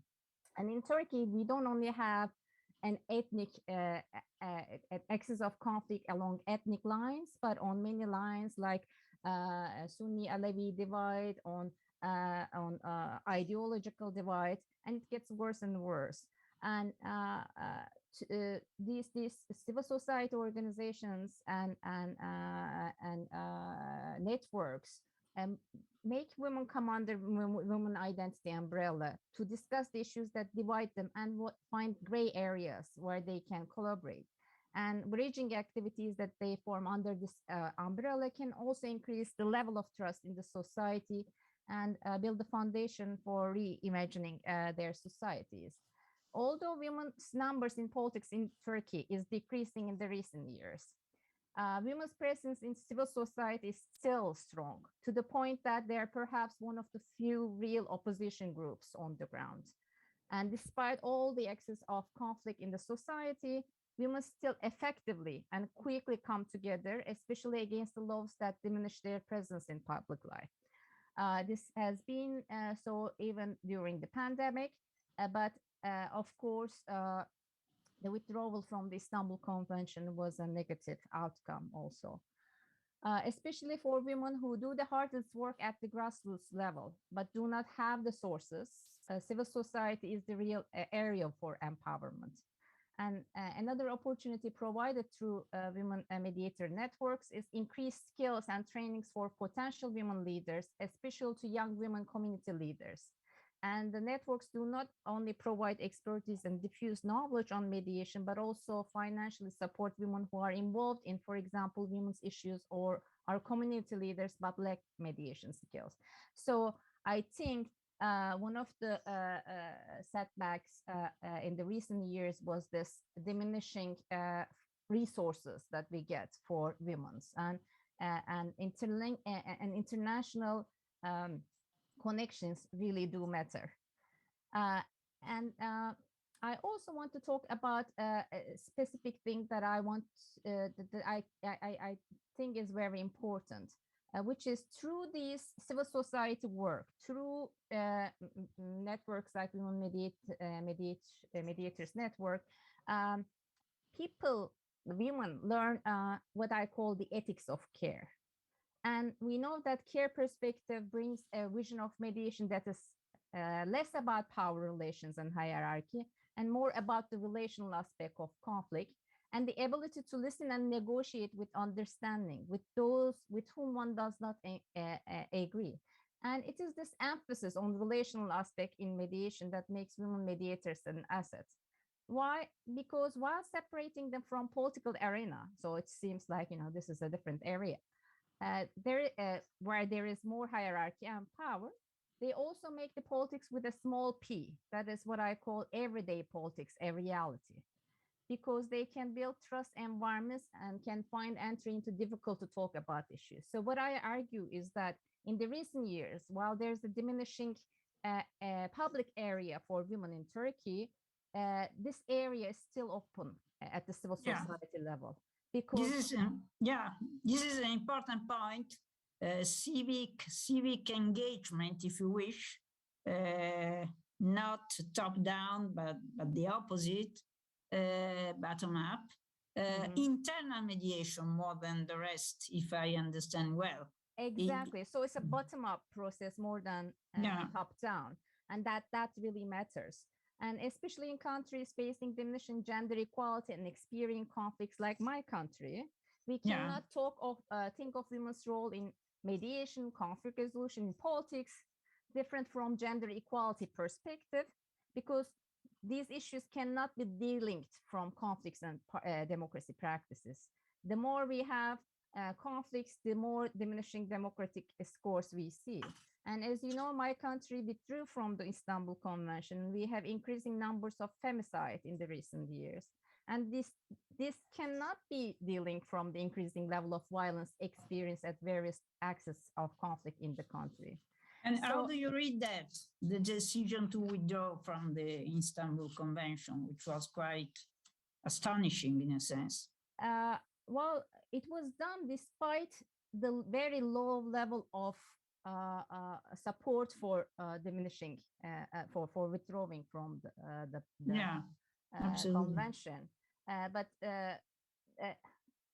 I'm a political science professor, but I see that those politicians who are more successful are those who know how to speak to the society. So with reframing, you can excuse my language, but sell everything. So in a way, withdrawal from Istanbul Convention was presented as we have everything, all the legal frameworks to protect women anyway, so we don't need it. Type of absolutely. In any case, here we have an important recipe in a sense. When you see restrictions in the public sphere, still you have the opportunity to enlarge the space for civic engagement, especially between women who are in these countries particularly penalized. So thank you very much, Aise. And now I turn to two friends, Muriel Pénicaud. She's permanent representative of France to the OECD. She was former Minister of Labor from Paris, and she could tell us why the rate of participation to the labor market still is so low. And Chiara Corazza, she made a wonderful work for the Italian G20, if I may say so. The fact that you are living in Paris, but you are from Italy helps in your commitment to the success of the G20 chaired by Italy. So, Muriel, please, you have the floor. Thank you very much. Today, I'm the ambassador of France to the OECD.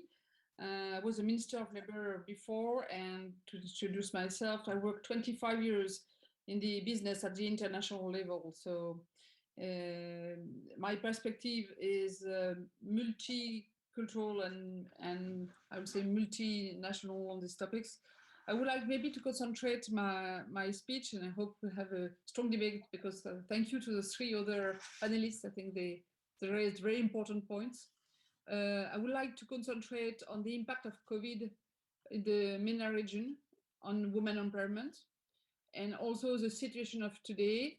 We know that MENA is diverse, but there are some common situation, at least some trends about women empowerment in economics and politics. So first, on the impact of COVID, it was mentioned just before. It's clear that with the COVID in all countries in the world, including MENA, but MENA is not specific to MENA, violence against women have increased, and murders too. I mean, strong violence. But we have to acknowledge too that the female formal labor force participation rate is much lowest in MENA than other parts of the region. And when you are victim of violence, if you don't have economic autonomy, you have no choice. You cannot live. You cannot do nothing. You cannot take your freedom if you are not free economically. And the participation rate of the women in labor force is 20% lowest in MENA than the other region of the world. And we consider that women in the Arab world will lose almost 700,000 jobs because of the crisis. That's figures of OECD and ILO. So it means we are going back because of the crisis. So we have to catch up twice. Second point, which is important for me, that figures of ILO, 62% of the women who work in the region are informally employed, especially in the agriculture sector and the domestic workforce.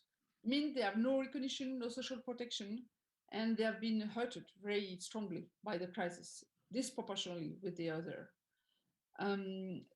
Third point that I would like to raise, that of course the pandemic will increase the need for care work, but in fact the women's unpaid care work has increased. The women have on the shoulder, most everywhere in the world, but very clearly in MENA too, not only the external jobs, but the burden of homeschooling, taking care of the sick, of the elderly, of the handicapped, without social support when they have been closed. On average, women, it's OECD figures, women spend 6 times more on unpaid care and domestic work compared to men. most of the women don't have any effective coverage in social protection. Today, I'm on top of what I have said on what I am doing. I'm the candidate of France for the post of the position of Director General of ILO.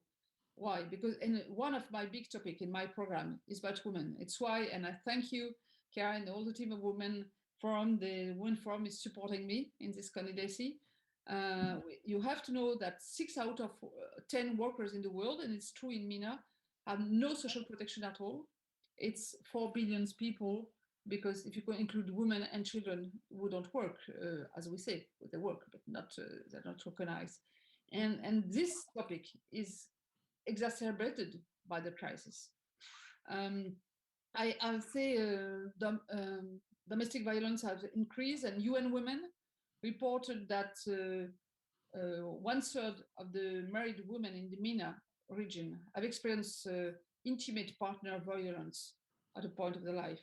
It's just a little more than elsewhere, but it's not better, sisters. It's, I mean, it's almost 30% everywhere, and it's just incredibly high. And for instance, Germany, the Family Protection Department announced a 30% increase in domestic violence just for the first month of the lockdown. So we have to acknowledge that. That's the reality in which we are. Then there's a question that was raised on the what's called the MENA paradox. It's true that the good trends in education, which are real in MENA, the participation to primary and secondary education has increased very much, but doesn't translate for the moment in a better economic situation and in the labor force. So the first step is really there, but the MENA paradox, as say the World Bank, I think it's something where we have to look at as a solidarity challenge, because during the lockdown, again, a lot of young people have quit the school, quit the university, and even much more the women than the men, because they have to take care of the family where we were locked down. Then that's the crisis situation. So we have lost some progress that we have made the last years, but it's not forever. But it's really important to have double effort now, because we have to catch up with the COVID crisis consequences and then continue to work for economic empowerment and freedom and equality. Speaking of equality, I think on the gender gap, we are still not there.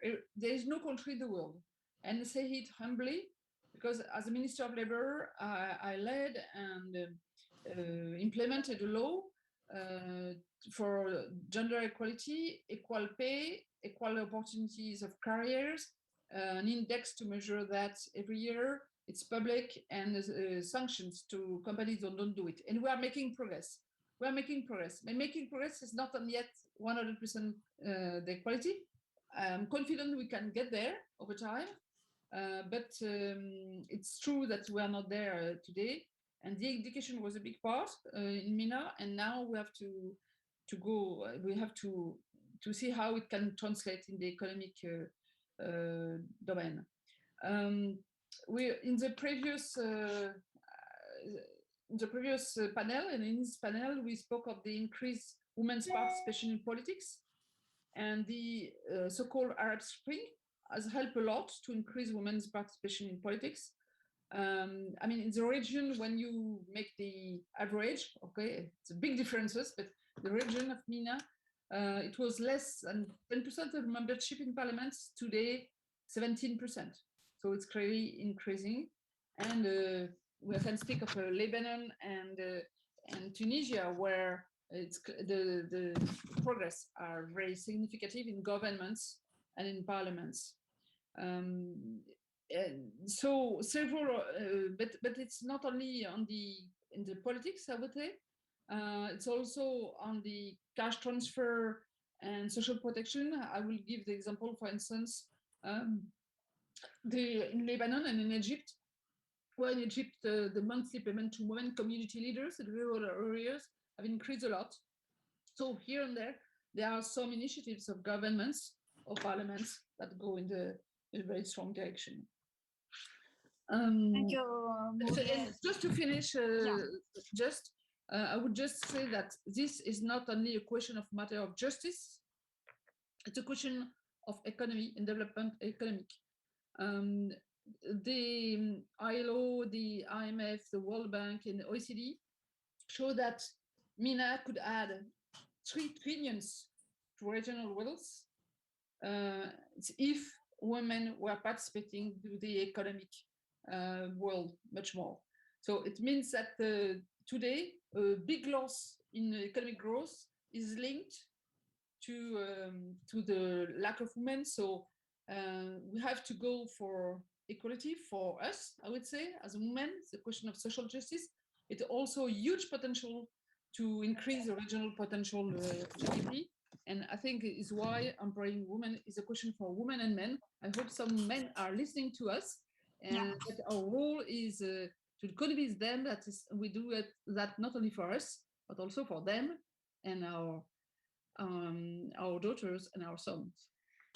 Thank you very much, Muriel, and bon chance for the ILO.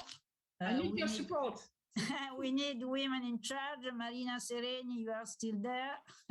So the Foreign Affairs Ministry in Italy will have a role to play in all that. So we open the debate with Chiara Corazza. Please, Chiara. We need women in charge. Marina Sereni, you are still there. So the Foreign Affairs Ministry in Italy will have a role to play in all that. So we open the debate with Chiara Corazza. Please, Chiara. Good afternoon. And Marta, first, thank you so much. I have to thank you because I'm so glad to talk about really things that are dear to my heart. Because building bridges between the MENA countries, Europe, and the world, it's really my target since more than 20 years. Secondly, please, let me pay a tribute to Emma. Emma, you've been in those countries. You cannot imagine, you know how much I've been there, how much I've been active there, including for investments. What you did there, how many people in each generation you've made dream, and bringing really hope and opening expectation and things has been amazing. I can testify that, and I really would like to pay a tribute because maybe the new generation forgot what you've been done, not only a pioneer, but really so committed. Thirdly, I would say something. I maybe will be completely different, but I'm very, very optimistic. Don't forget that we are talking about one of the most dynamic part of the world, with a lot of resources, of course, but also diversity, 100 million people, 22 countries, pioneering spirit, financial innovation, one of the most digital part of the world, where you have 94% of the population having a smartphone, where you have 88% of people connected with internet. Then, of course, gender parity, it's not a dream, but I'm really convinced, and I will tell you why, that the Middle East, the MENA countries, could be a living lab for gender equality. Nothing is perfect, but first, we are talking about education. Muriel reminded. You have in Saudi Arabia and in Emirates, more than 60% of women engineers. And you can compare about less than 20% worldwide. In Algeria, we have 41% of women in STEM compared to 80%, 1/8 in the United States. And why this is important? Because the STEM education gives you the keys to the jobs of the futures. They give you the keys where you can really have an impact. And don't forget that we're talking about the Middle East and North Africa. We have half of the resources, the known resources in oil and gas. And there will be a place where we have the necessity to work towards a new way of using the renewables, a new way of fighting climate change, and women can really play the role. Don't forget that in this part of the world, you have the most important part of women entrepreneurs in the world.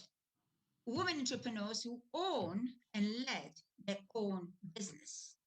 I've been active for years in attracting capitals, talents, investments in the Greater Paris region when I was at the head of the Greater Paris investment regions. Who I met where we're talking about finance in Kuwait, in Bahrain, in Oman, women were at the finance. Why? Because they had the mathematical ground and they were in the finance system, without forgetting the Islamic finance was also a very important future. And don't forget that in that part of the world, you have in the last 3 years, each year, 50% of growth in startup. And 1/4 of those startups are led by women. And again, I can tell you how many young women in startup are active in social impactful startup. This is why I'm an optimist. And of course, we have a lot of talents. There's a lot of potential that is not used. Miguel just said it. We have an untapped potential. We have only 80% of the population, 25% of the population of women, even if they are very well educated on the work market. And they represent only 18% of the GDP and growth. But why? Again, stereotypes. 65% of the population in the MENA countries considers that a woman working out of the home is immoral, and you should not do it. Then this is what have to be fight, because the talents are there. And again, I'm just back, I came back yesterday from, it was the 38th time I went in Emirates. And let me focus on the Emirates, because I have a big admiration of what is going on in Emirates. I was there invited by the Ministry of Industry to talk, not on women issues, but in the global summit on industrial and manufacturing. And of course, we were talking about the issues about oil and gas, about the jobs of the future, about AI. By the way, I remind that the only country in the world where you have a full-time minister in AI is the Emirates, and because they understood the importance of AI. And I just was there in the wonderful expo. Probably have been to visit it. Who is the one who led for 2 years the expo? A woman. Same. Who are the best ministers preparing all the future of the countries? Women. Of course, you maybe don't have the exact parity in the government. Of course, Emma, we are far away from that. But you're outstanding ministers who are doing a great job. Of course, in the parliament, you have half of the ministers who have been women.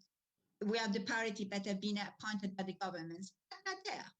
And by the way, who sent on Mars the sonde this year? A woman, the former minister of space and innovation, who is now the head of the space agency, and so on and so forth. I mean, you have women there. And those who was in Milan saw how many women came from the Emirates in the oil and gas. Do we have in Europe 15% of women at the top management in our energy companies? ADNOC has more than 50% of women at the top management, including women that are dealing with research, women dealing with investments, women at the head of the gas branch. Again, I don't say that it's perfect. I don't say that. I just say that there is a vision and there is a potential. And that can be leading by example, because that can open doors to other countries. I give another example. We're talking about Egypt. We know we were talking before about Tunisia, then I won't come back to that, even if I have a lot to say on Tunisia. I will come back to Egypt. The first woman who opened the stock exchange in Egypt in the early 2000s is a friend of mine, Nevin Al-Tariri, and she's a woman. Who will be the 3 women who will lead the next COP27 in Egypt? 3 women. Then there is a progression. There is a volunteer to do. And I really think that we have our responsibility in the Western world to encourage it, to put it in value, not also to criticize. Again, of course, nothing is perfect, but there is a vision. There is and we have to encourage it. And just a last example that Muriel knows, that I always tell to the French papers, talking about paternity leave. As you know, Italy is very advanced. It's now the world champion in terms of paternity leave, and I really say bravo. France is very good. Many other countries are very good. But you know the countries who has the best idea in the world? The Emirates. You know what? Ladies and gentlemen, it's the only countries, and you know that I'm searching best practices all around the world. It's the only country in the world where the paternity leave is mandatory 2 days before you go to have a child, because they want that the woman can go to the clinic with completely free spirit, and that the man take care of the household before. Like that, he knows exactly what has to do after. It's not that clever. Just to tell you that it's maybe something that we also have to learn from the MENA countries, and not only giving them lessons. And that this part of the world is really inspiring me, including in gender equality. And I really think that together building these bridges between Western Europe and MENA countries, we could make advance the cause of women quicker than we think. Thank you so much. Thanks a lot, Chiara, for this message. By the way, we will organize something together in Dubai for the expo next year, isn't it? Yet there are two realities, at least. Let's listen to other voices and to part of the raising hands. Nava, Swarovski, Sofer, probably Nava, you will follow this line by Chiara. Nava, are you there? I don't see you. Then I switch. Right here. Yeah. And I am right. Hi, Nava, how are you? Hi. Can you hear me all right? Yeah. Okay, good. Then I'll skip the earphones. It's a great pleasure to be here, and I've been listening right from the beginning, especially to our colleagues from the Muslim countries, because I live in the Middle East, but I live in Israel, which in many ways is closer to Europe, is also part of the European organs, and has a long way to go towards creating a meaningful regional alliance. It's beginning to move just a little over the past year with close diplomatic relations with the Emirates, but I think we have a long way to go still. I want to give you 3 quick points. One is, we started the discussion earlier today talking about Resolution 1325, and it's 21 years now. Israel, interestingly, was the first country to adopt Resolution 1325 and enact a law, but a local law, not an international treaty. However, the law is one thing, and it's putting it into practice is another thing. So the law was 2005, 2014, 9 years later, was a decision that there would be an action plan. It's now almost 2022 and nothing has happened. So I think we, and I don't know what the situation is in all of the other countries, but I know that I think there are 89 or 86 countries that have an action plan in place, and we have a long way to go on making that happen. One of the positive things, though, on that particular point is that the current Israeli government, and we had 4 sets of national elections in 2 years before we reached this current government that's been in place since June. In this government, for the first time, 1/3 of the ministers are women. 10 of the director generals of the ministries, which is almost 40%, 35% are women. And this is very, very big news for us, because a year ago, this was not the case. So I'm optimistic that things are happening because of public pressure and because of a lot of actions by organizations, some of which I'm involved with, that make things happen even when the government and the legislature are not moving fast enough. So that's one point that I want to make and of course it has to do with all of the political field, and especially when it comes to, in our case, security and economics. The second point, I want to refer to what was just mentioned about women during COVID.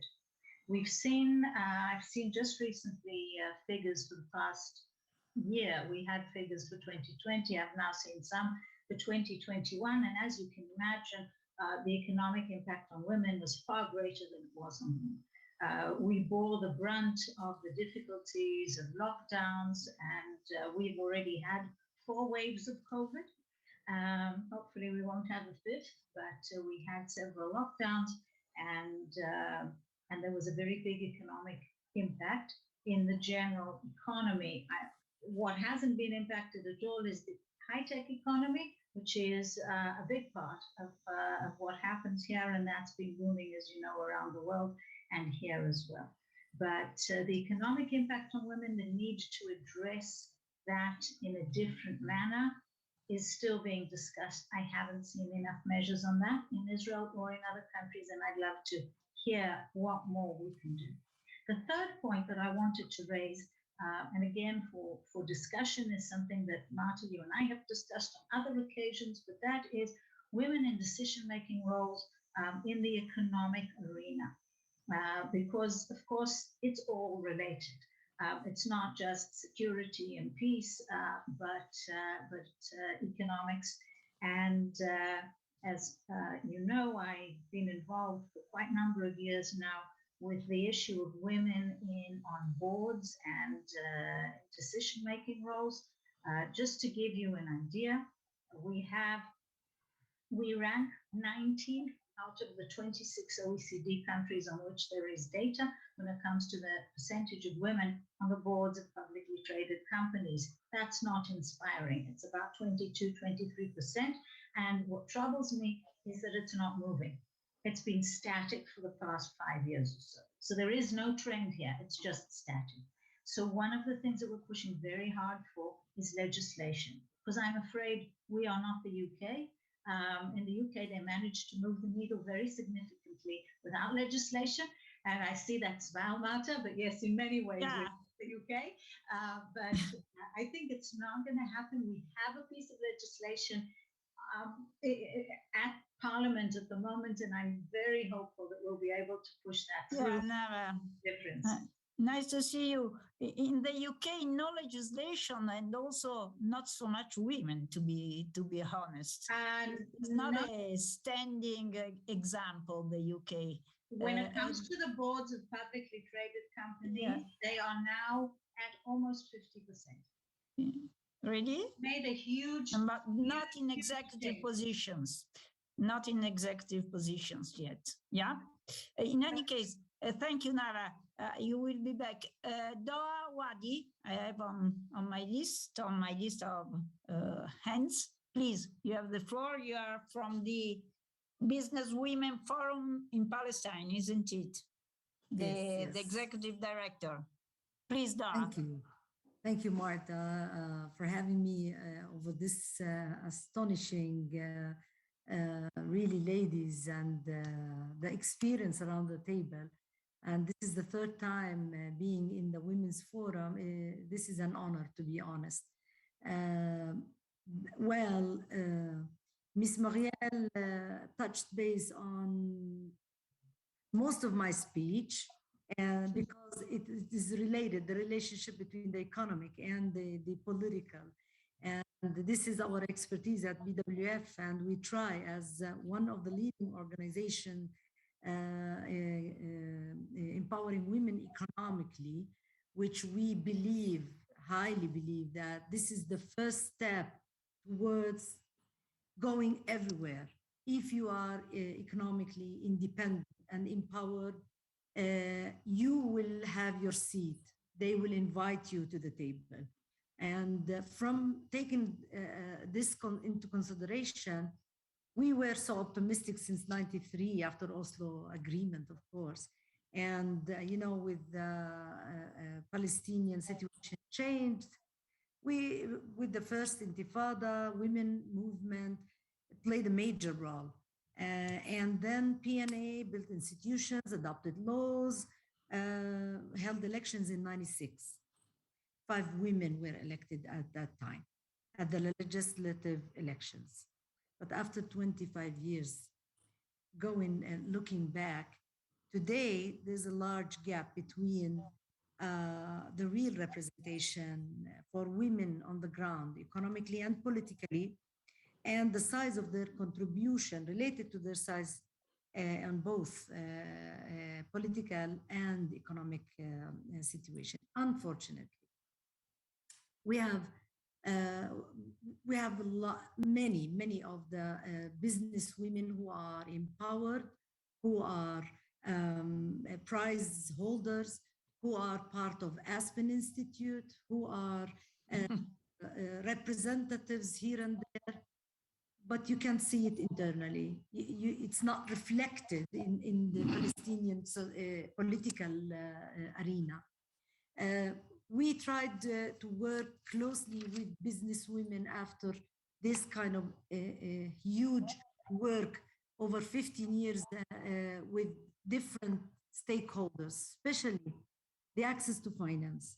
Access to finance opportunities that most of the MFIs, banks, and the PMA, they do not take care or take into consideration the different challenges that are facing women in relation of access to finance.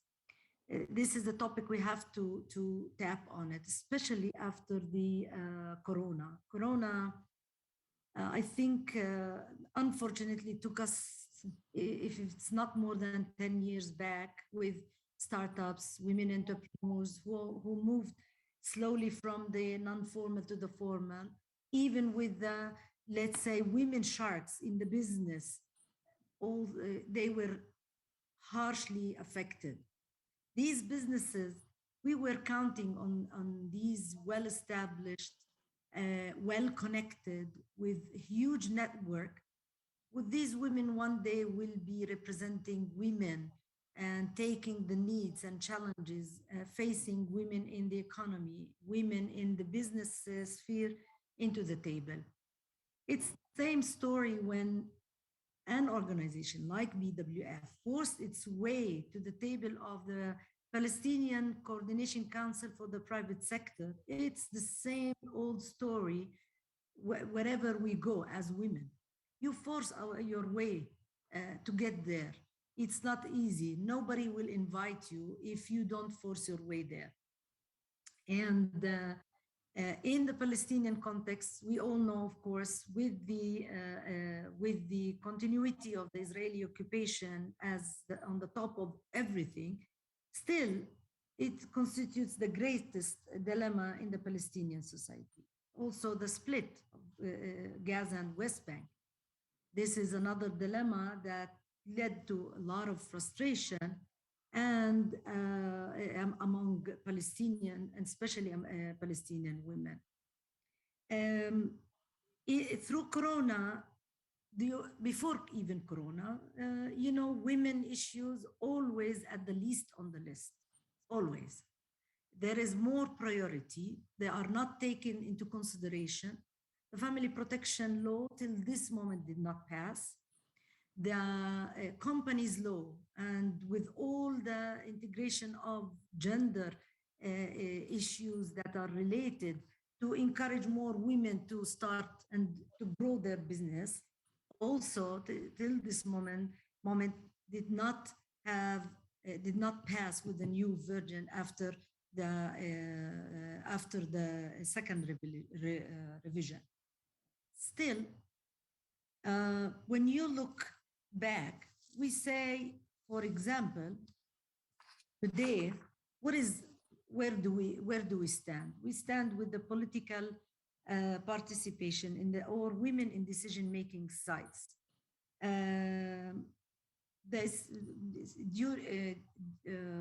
referring to the PSBS for 2020, indicating that only 5% of women in the Central Council, 14% of members of the National Council, 13% of cabinet members, 11% of whom are in the diplomatic services, while only one woman governor out of 16 governors. At the municipal level, there is no women mayors in area B, A, and B. There is 3 of 97 mayors in the area, mayors in the areas of women mayors in the C areas. These numbers really devastating. Till this moment, the unemployment rate is 48. And it increased between women dramatically after COVID. When we talk about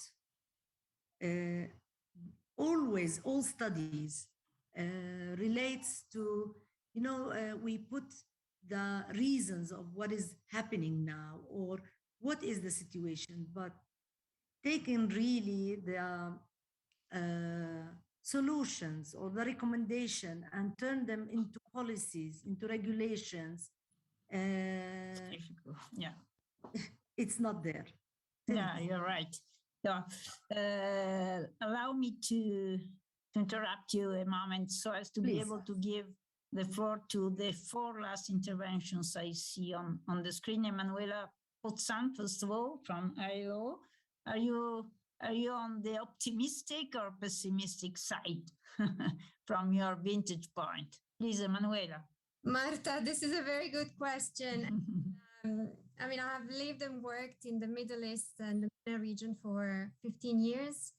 And I would tend to be on the side of Mrs. Corazza when we talk about a vibrant laboratory of solutions and innovations. And certainly there is a lot happening there.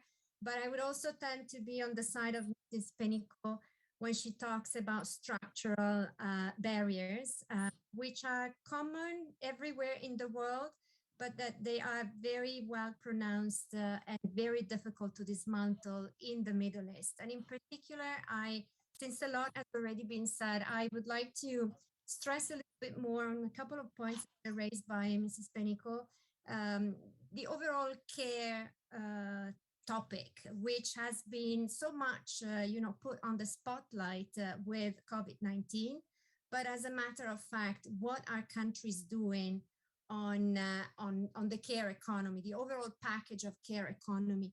And if we look at the MENA region, it's true, as Emma Bonino said, that and many of you said, that the region is extremely diverse. But in terms of care economy, and in particular looking at the package of care leave policies and care services, childcare and long-term care, so all these policies that form a package of care that is the only way to allow women to have more time to engage in the economic activities and in politics. So this package is not there, and this region is not investing in care, and it's not progressing. The ILO is about to publish a big report on the care economy, and we don't see any progress in the MENA region and in the Arab region in general. So this is an area that definitely needs to be part of the agendas, because as the lady from Palestine mentioned, we are going backward everywhere, and also Emma Bonino mentioned it, in terms of women's economic empowerment, in terms of women's rights, in terms of women's economic justice. We are going backward because COVID-19 resurfaced a lot of issues. We have lost so many jobs. 54 million jobs have been lost globally, jobs that were owned by women that will not be recovered, while men's jobs will be recovered. Actually, they are almost recovered. And we have seen the MENA region is the second one in terms of the drop in employment of women, in a region where women's employment is already low. And as it was already mentioned, informality is very high.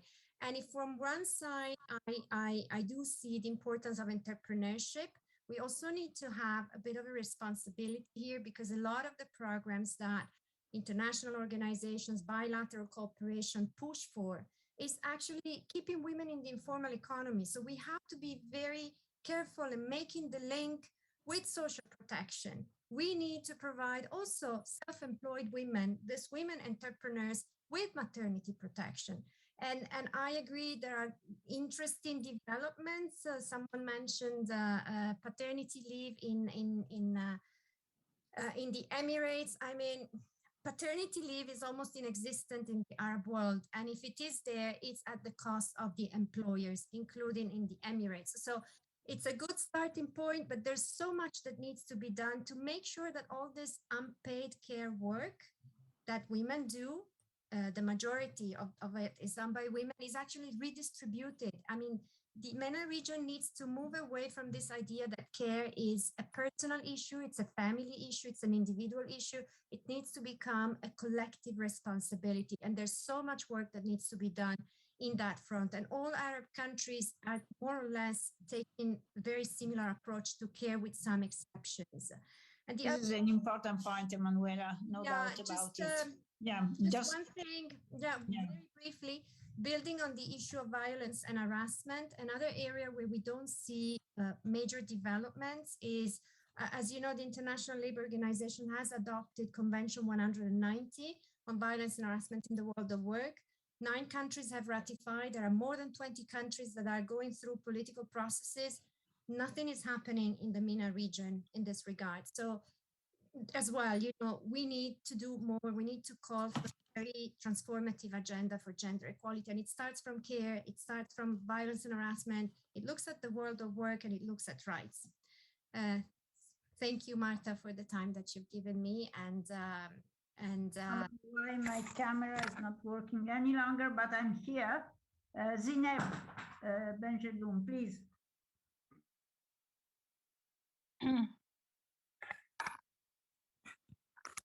Zineb.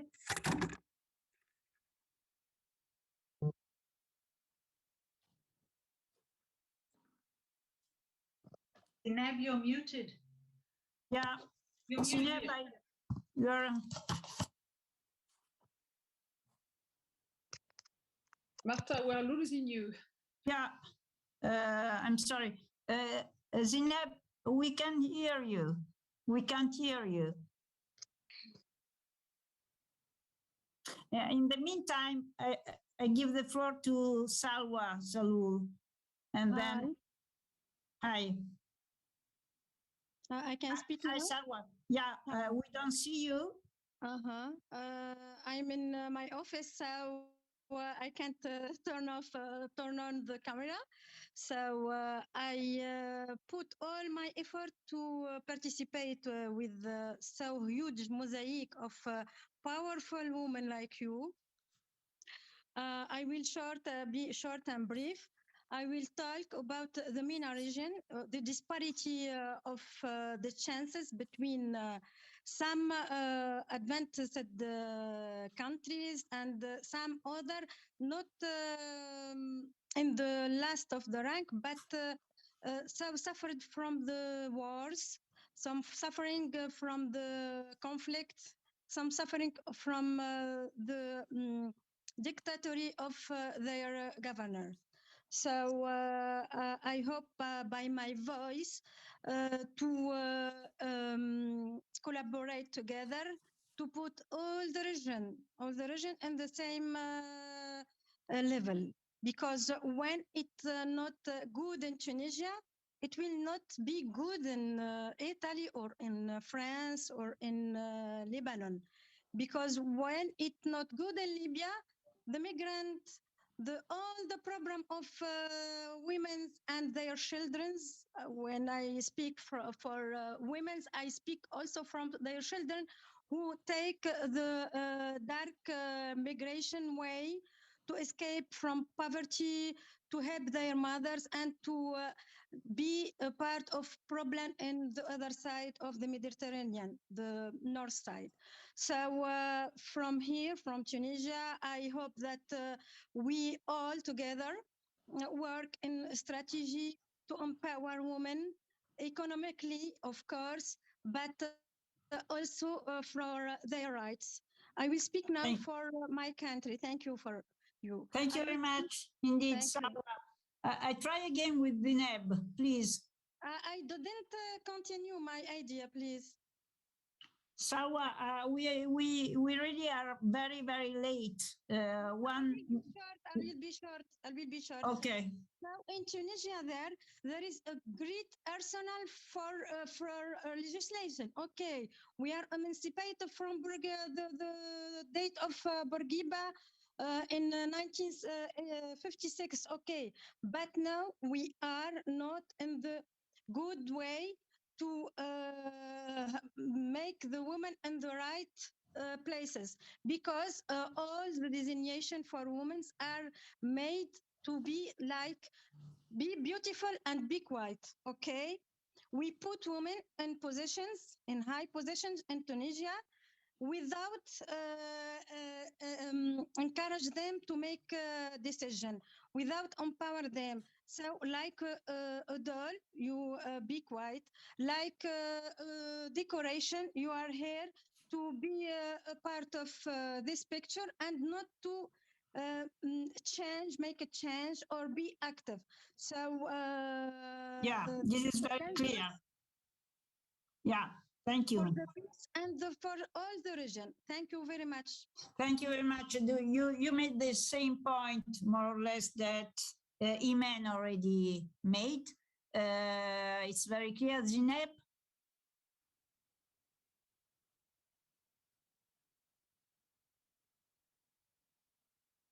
No way, I'm so sorry.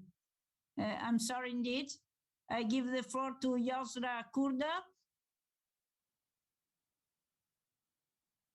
Hello, thank you for valuable input.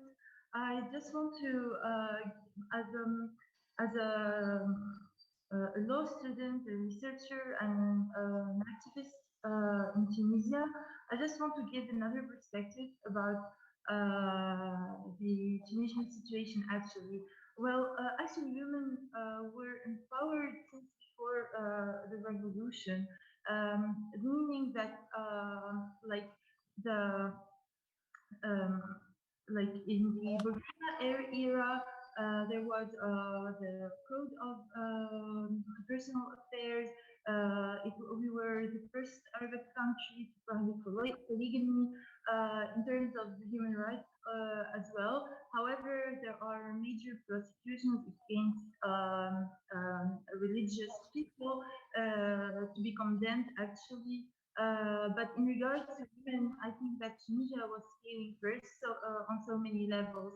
However, there was a shift in the mentality in Tunisia, and then in the Benali area, it was kind of continuous that the same policy.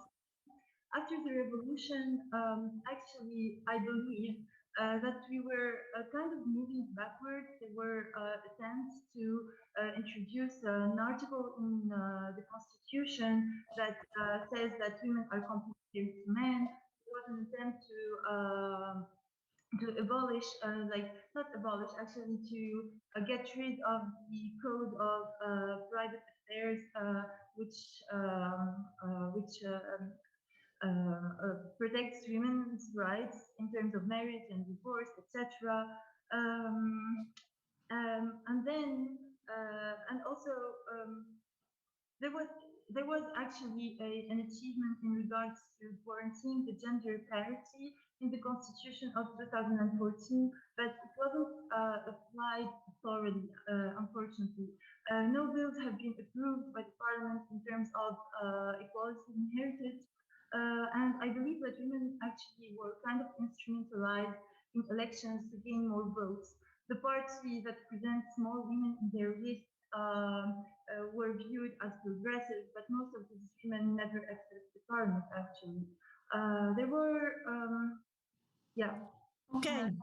Yeah, and then I'll be quick. And then July 25th occurred due to major political crisis, total blockage in the parliament, fights, constant actually violence against women, verbal and physical, and it was not and it was not condemned by so many entities. And I wouldn't say that 25th of July was a coup, as it was an application in Article 80 of the Constitution, since Tunisia was faced with an acute economic crisis, a global pandemic.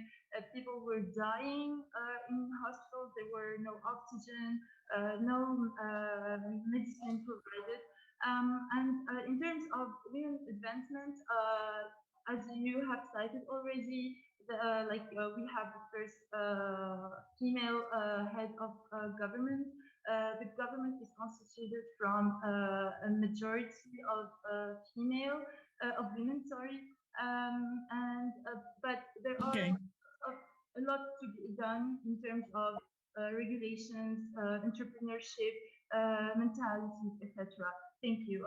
Yield the floor. Thank you, Yosra. Now we have to close. I would suggest that I give 1 minute each, one to Imen and one to Muriel, to close our discussion. Please, Imen and then Muriel, and we close the discussion. Thank you. Just a few seconds, actually. I don't want to be like misunderstanding. I'm not saying that women in politics and the civil society in Tunisia are just a decoration. Actually, thanks to those women in politics and the civil society, the activists in the civil society, that we have parity in the constitution, that we have this good representation, let's say, in the parliament. I'm just criticizing the attitude of the president regarding women. So women, and I'm sure, I'm optimistic. I'm sure that women in Tunisia and civil society in Tunisia who defend really democracy and the human rights will, put Tunisia in